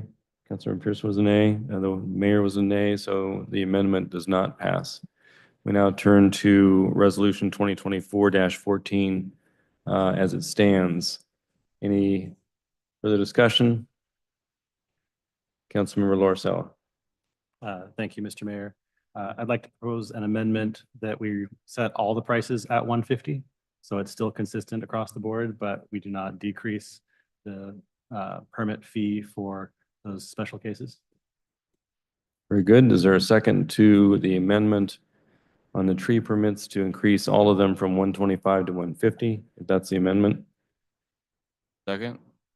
It's been seconded by Councilmember Pearson. Any further discussion on the amendment? All those in favor of the amendment signify by saying aye. Aye. Aye. Any opposed? 150 it is. We now go back to Resolution 2024-14 as amended. Any further discussion? Seeing none, all those in favor of Resolution 2024-14 as amended signify by saying aye. Aye. Aye. Any opposed? Resolution 2024-14 has been adopted as amended. We now turn to Resolution 2024-15, Madam Clerk. Resolution number 2024-15, establishing the 2025 docket of comprehensive plan, land use, zoning map, and policy amendments. Very good. And for this, we have Ms. Spear again. Thank you for the overview. Thank you, Mr. Mayor and members of the council. This begins on page 318 as numbered in your packet. You have Exhibit A to this agenda bill that has a resolution 2024-15. And as was discussed at your study session and then again briefly during the public hearing process, this exhibit actually does not include the 3 amendments that the council had voiced disinterest, to put it the least extreme way. They have been left out of how this is presented to you this evening. And then there has been Amendment 2025-12 added. This was brought to you and discussed as part of the hearing as well as the study session. But this is regarding the Regional Growth Center plan preparation for the review by Puget Sound Regional Council. Everything else was reviewed by the Planning Commission, and you've had that in front of you as well. Thank you. Thank you very much, Ms. Spear. And just to reiterate, when we reviewed at the Planning Commission, it was 2025-08, 09, and 010 that aren't part of the resolution for this evening. That's correct. Any further questions of Ms. Spear? Mr. Boki. Thank you, Mr. Mayor. Real quickly, number 12, explain that again. When is the PSRC reviewing this? What's their intent? The Puget Sound Regional Council had in 2018 adopted an updated version of the criteria to qualify regional centers, be they manufacturing industrial centers or growth centers. And they are now at the point of saying, okay, pre-existing centers, we're going to review you against those criteria to see if you are consistent with them or moving toward consistency with them. We, at this point in our downtown boundaries, which are essentially the same as the Regional Growth Center for Lakewood, need to prepare a market study to demonstrate where we're going with our planning and our growth density in order to maintain the density, maintain the designation for our Regional Growth Center. The review will be handled by Puget Sound Regional Council probably beginning Q2 of 2025, and then conclude up at their level at some point in 2026. So we're just trying to add this into this whole body of work in order to be able to maximize efficiency with the internal drafting of all of our documents we need to draft. What happens if we lose our regional growth center status? Then there are certain funnels of money that come through Puget Sound Regional Council regarding transportation projects the city would no longer qualify for. Not good. Thank you. That would become another budget discussion. Yeah. Any further questions of Ms. Spear? Seeing none, do I have a motion to adopt Resolution 2024-15? So moved. Second. Been moved by Councilmember Brandstetter, seconded by Councilmember Bell, that we adopt Resolution 2024-15 with the 2025 docket of comprehensive plan, land use, zoning map, and policy amendments. Any further discussion? Seeing none, all those in favor of Resolution 2024-15 signify by saying aye. Aye. Aye. Any opposed? The resolution has been adopted. Phew, that was a lot. Thank you very much, Madam Clerk, for getting us through that. We now turn to seeing no unfinished or new business. Correct, Mr. Caulfield? We'll turn to your report. There is none, Mayor. That's correct. Very good. You have the floor. Thank you, Mayor. Good evening, Deputy Mayor and council members. Just a few updates. We learned about a week and a half ago or so that the tag over at Camp Murray, he did sign the MOU that's going to allow the city to take the lead on developing a Camp Murray boat launch joint master plan for improvements at the boat launch Great. down in the Tillicum neighborhood at American Lake Park, as well as addressing their concerns about security and access as well. So that work will get underway later on in 2025. But I do want to thank Camp Murray and their whole team down there in the new tag for their proactive coordination, cooperation with the city on this. This has been a long time coming for many, many years. And so we're very pleased that we are moving forward on it. And it is being funded with city ARPA funds to the tune of $100,000. think I may have mentioned to you that, the city, we applied for an energy retrofit grant through the Department of Commerce totaling $1 million. And this $1 million was in support of phase 2 of required renovations that we have to make here at City Hall based on some new state laws that went into effect a number of years ago. So, and just a little bit of background, we are in the process of moving forward with completing phase 1, which is a $1.9 million investment.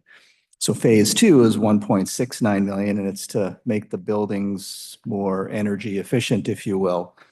So Commerce notified us that, so on one hand, you have the state legislature making mandates for buildings over 20,000 and 50,000 square feet to be more energy efficient, and the Department of Commerce having some monies available to help us finance that. And so as we look at phase 2, we need 1.69 million. So here's a $1 million opportunity.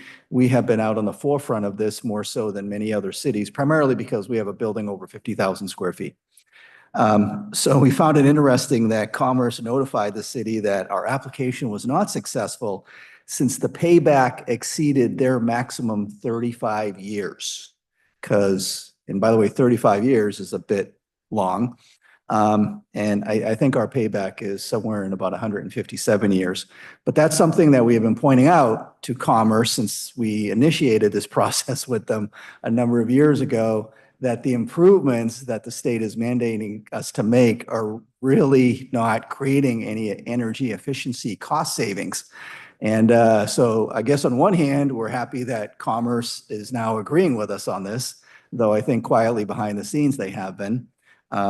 So I just want to give you a heads up on that. And also the reason being is because this is a key legislative priority for the city council as we move out into 2025. And we are asking for our legislators either to give us some monies, and if you can't do that, though, actually they have, though the state has denied us the monies. And so maybe the state legislature needs to come back and really kind of look at their policy objectives here, because if it's not going to work for us, it's likely not going to work for all the other cities and towns that are going to be mandated to upgrade their facilities. And by the way, we are now kicking off the process to look at energy retrofits in support of our police station, because that's a building that's over 20,000 square feet. So more to follow on that, but I just want to give you a courtesy heads up that we are, pursuing funding where we can, but it's really not working out so far.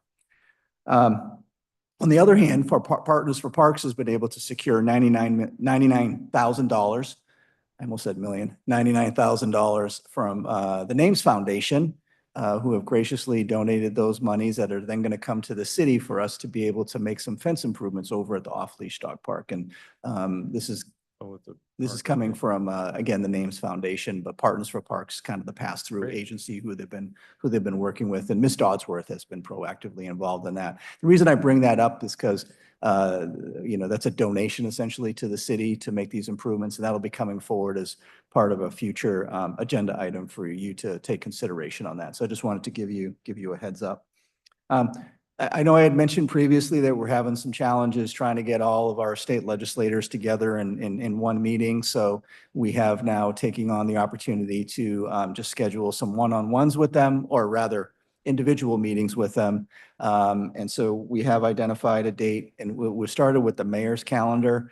And so we have identified a date for a virtual meeting with Senator Nobles, as well as Senator Conway and Representative Levitt in the early to mid part of December. And so we're trying to reach out to the others as well. And so once we have them all squared away, we'll reach out to individual council members to see which of you would like to join the mayor in those respective meetings. So again, more to follow, but do appreciate our legislators making time in the month of December to meet with the mayor and a couple other council members. And then as it relates to your calendar, really, the next big critical path date is Thanksgiving is coming up here in end of the month, and all associated with that. But as we look out into December, December 4th, we have our annual employee recognition event, which will be over at the Clover Park Technical College Rotunda. And that's in the morning, Wednesday, 8 a.m. Later on that afternoon, Association of Washington Cities is going to be hosting a District 6 meeting where, and that's going to be out in Ording. And that's an opportunity for all the District 6 representatives and cities to come together and hear from AWC, firsthand what their priorities are, which are very consistent to many of ours as well. On December 5th will be the 15th Annual Fallen Officer Food Drive, which is done in partnership with EFN. There'll also be another blood drive associated with that. And again, that is on December 5th. On December 7th, we have our holiday parade and Christmas tree lighting event here at City Hall. December 13th is the dinner event with our community connector, the 2-2 Lancer Brigade over at Thornwood Castle. On December 14th is the Jingle Bell Run, which will be out at Fort Steilacoom Park. So that'll be the last special event that we'll have for 2024. And then on December 18th, Tacoma Pierce County is having their annual public officials holiday reception, which is at the LeMay Car Museum in Tacoma. And that was bumped out. That was earlier in the month, but because of competing priorities, they did move it to December 18th.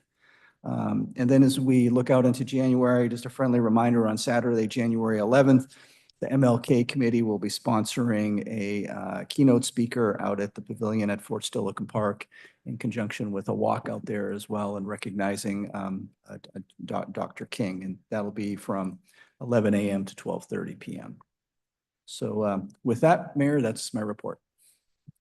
Well, thank you very much. Any questions of Mr. Caulfield? Mr. Brandstetter?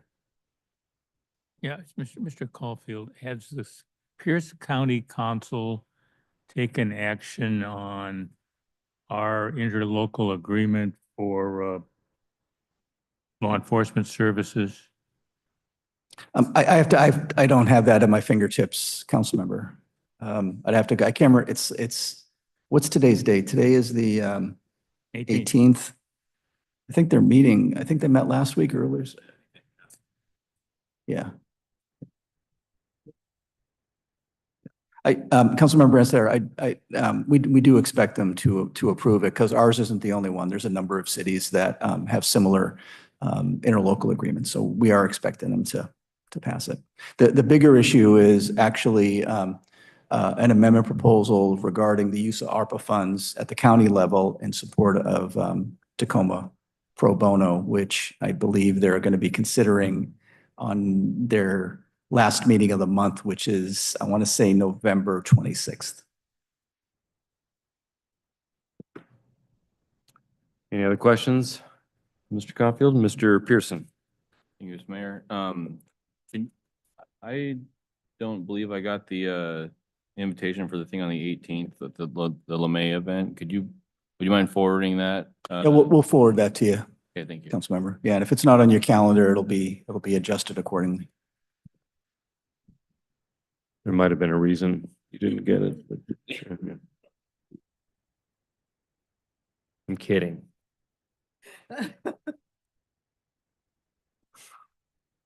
Any other questions or comments?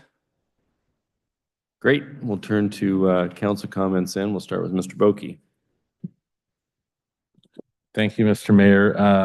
Couple of things last week, and I think you're going to speak to it because you mentioned earlier the meeting at Springbrook, which Dessert in the Driveway, which I think went very well. Thank you, city staff, for putting that together, and Springbrook Connections for getting folks out there who were very, very helpful. I think they had some really good, really nice interaction with them, and I think we left there knowing kind of where they were at.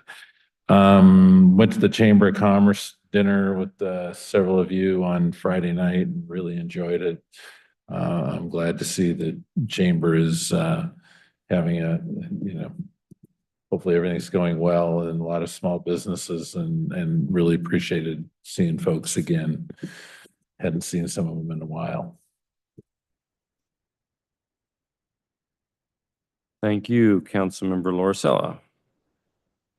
Thank you, Mr. Mayor. Just a couple of shout outs. First, to Judge Mansfield for her service. It was clear that she's made a big difference in our community just by virtue of the number of folks who are here to celebrate, including members of the judiciary. She's made a difference in our community, and we will be better for her having served. I also appreciated the business showcase. I always look forward to those to learn more about what our neighbors are doing and how we can help grow small businesses here in the city. I want to thank staff for the proposals that came through as ordinances.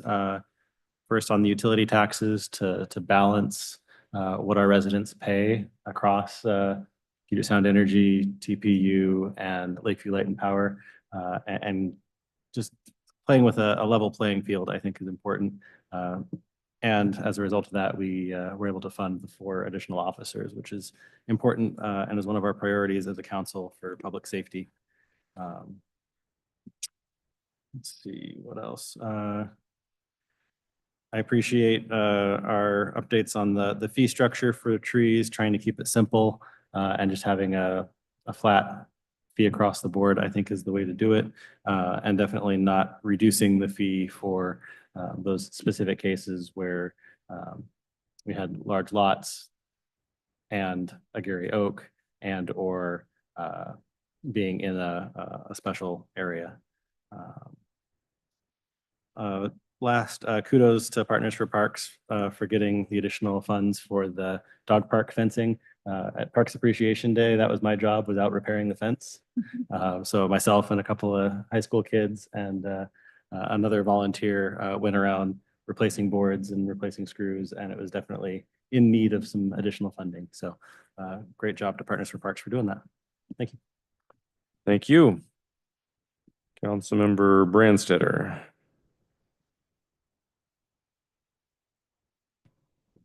Thank you, Mr. Mayor. You know, I did get to take a chance of the 2 opportunities to meet with folks in the community this past week, the Desserts in the Driveway in Springbrook and the Lake City Neighborhood Association. It was good that there was some open discussion and folks brought some issues up to do that. I thought that one thing that was interesting is that they each raised concerns about the actions of the police that they thought were not happening in their communities. In Springbrook, they were concerned about not seeing patrol presence. And even though the department has got places in Springbrook they're really focusing on and doing it, but there's just not a lot of driving around in what is a relatively small street network. And in Lake City, the concern was that there wasn't traffic enforcement between 7 and 8:30 in the morning on Veterans and Washington, and they did get an explanation from a police officer that those are hours that the traffic division, which has 5 officers, is focused on school zones. And Lake City doesn't have a school zone there anymore to do that. And that was actually fairly well accepted as an explanation, as a greater priority than people rushing to and from the Veterans Hospital at that particular time in the morning. The other thing that I had mentioned is that in my email, I got this report from, we dealt with just imposing in the of the items that we're going to consider in the comp plan for next time, but how to deal with Puget Sound Regional Council generated requirements. And the Puget Sound Regional Council just published a study by a consultant regarding traffic safety in the region as a precursor to writing a regional action safety plan and directing strategies to take place to reduce deaths and serious injuries on to do that. And it was a study that looked at data from 2016 to 2023. And it was, they identified some areas that were really high hazardous roadways, being able to go and do that, to include some in Lakewood, Stelicum Boulevard particularly, and 74th, 75th Street, based on data that they tracked from those things over there. So I'm concerned of how looking at data across 4 counties to direct what individual cities will do on specific street segments is a direction that the Puget Sound Regional Council will go, tying it into their transportation funding capability. But it's something to watch for, and but there is some interesting data in there in terms of trends around traffic safety regionally that make sense to look at. That's all that I have, Mr. Mayor. Thank you. Councilmember Pearson. Thank you, Mr. Mayor. I'll add on to Mr. Branstadter's comments about PSRC and what they're doing with the traffic safety. This all kind of comes back to the changes they made earlier in the year with how they score projects. And the scoring of the projects was drastically changed from the past, where now they really have a big emphasis on safety. And safety, I think, may have been one of the higher scoring elements, with like 20% was weighted towards the safety. And I think maybe equity or something was bumped up quite a bit to like 15%. There was a couple of other ones, but they're kind of tinkering with the mechanisms on how these projects get scored. So it'll be interesting to see how that all turns out with what kind of projects get scored, as far as having good safety elements to them. So the other thing, on Thursday, I plan on going to the Good Neighbor Village groundbreaking. And then next week I will be gone. Very good. Thank you. Councilmember Bell. Thank you, Mr. Mayor. I know that you're going to talk about Springbrook about the desserts in the driveway, and I just thought it was just a really wonderful night to hear everything. I thought the people that came were super engaged, had really good points and knowledge, and I know that we will be following up on quite a few things there, so I'll let you speak more to that. But it was just a really great gathering. And then I was also able to attend the Chamber of Commerce Holiday Dinner and Auction on Friday. And it's just so great to see our local businesses come together and just really support each other and just grow and contribute to the economic growth of Lakewood. So I just really appreciated that event also. Thank you. Great. Deputy Mayor Moss. Thank you, Mr. Mayor. I do want to say that I think the Springbrook event was very open. Request, some of the things they were requesting was pretty much low hanging fruit that we can do something about. So I know you'll talk more about that. So, but it was a good discussion. And I hope the discussion that we had tonight on the tax increase helps our citizens to understand better that we are not just reaching out for money just because we want money. It's necessary, and it's part of our safety program that those funds will be used for. So thanks, Judge Mansfield, for her service here in Lakewood. And that's all I have. Well, thank you very much. Dovetailing onto that, certainly kudos to the business showcase tonight. Sean Lou Voss and Diamond Design great small business owner here in Lakewood, does a lot of good, donates a lot of money, and makes a lot of people happy. Also to Judge Mansfield for her tenure with us. We really appreciate and have appreciated her service and her dedication to doing unique things with our therapeutic court and veterans court, and certainly her external work in the Bar Association to, make people feel good about what lawyers and judges and municipal courts like Lakewood are doing. So I appreciate her work. On the Springbrook matter, I sent Mr. Caulfield a brief listing, but let me walk through the major items that we heard out there. It was a good meeting. From an OPMA thing, we may want to just notice those because we had like 5 of us there that night, so it's probably a good thing to make sure that we do the public notice piece. They are really interested in seeing more police patrols because the comment that was pretty universal was things going down Bridgeport to the left by Springbrook Park are pretty good. Things on the right beyond Solberg and going down by the Chevron station, not so good. And they're saying that they continuously see open public drug use in that area down there, that a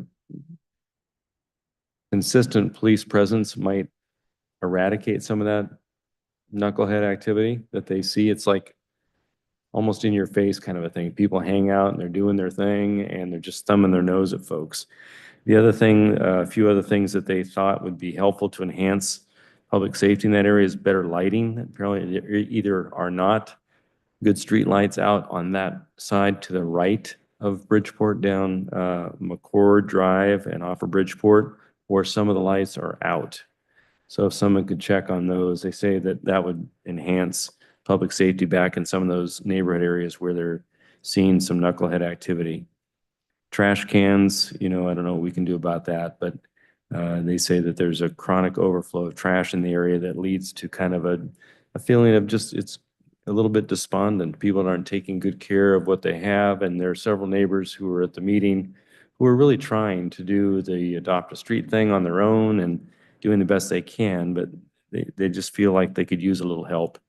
And that goes with road maintenance as well. There's some streets that they think that, they see a lot of wonderful things going on the west side of I-5, and they say, gee, can we get a little love on the east side of I-5, including graveling on some of the, just graveling that the county used to do apparently periodically throughout a season on Detroit and Boston avenues.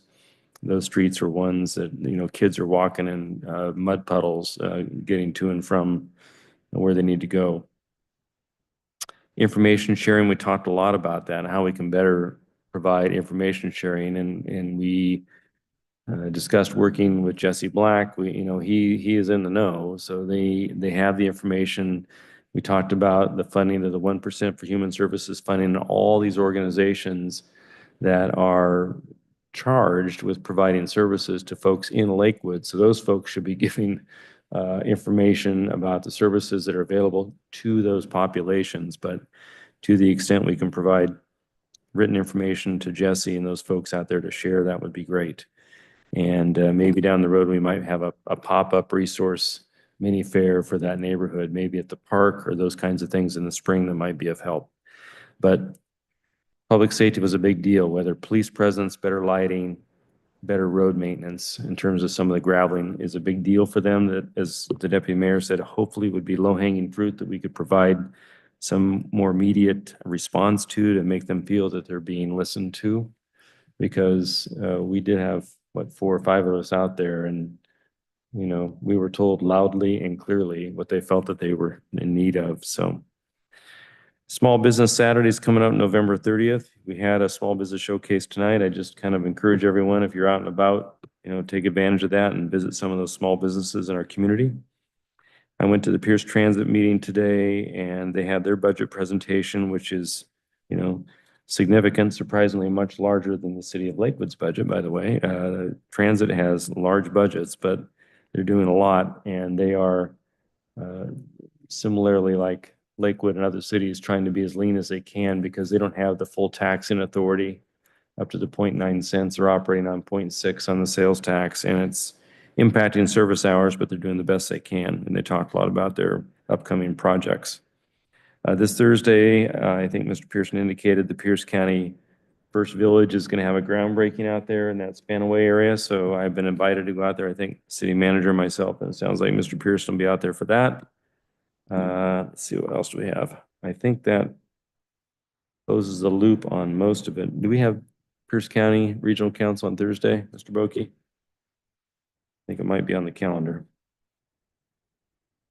So we should take a look at that. Other than that, I think that is all that is fit to print that I had down here. Good discussion tonight on the budget. I think we did a good job passing the budget, thanks to staff.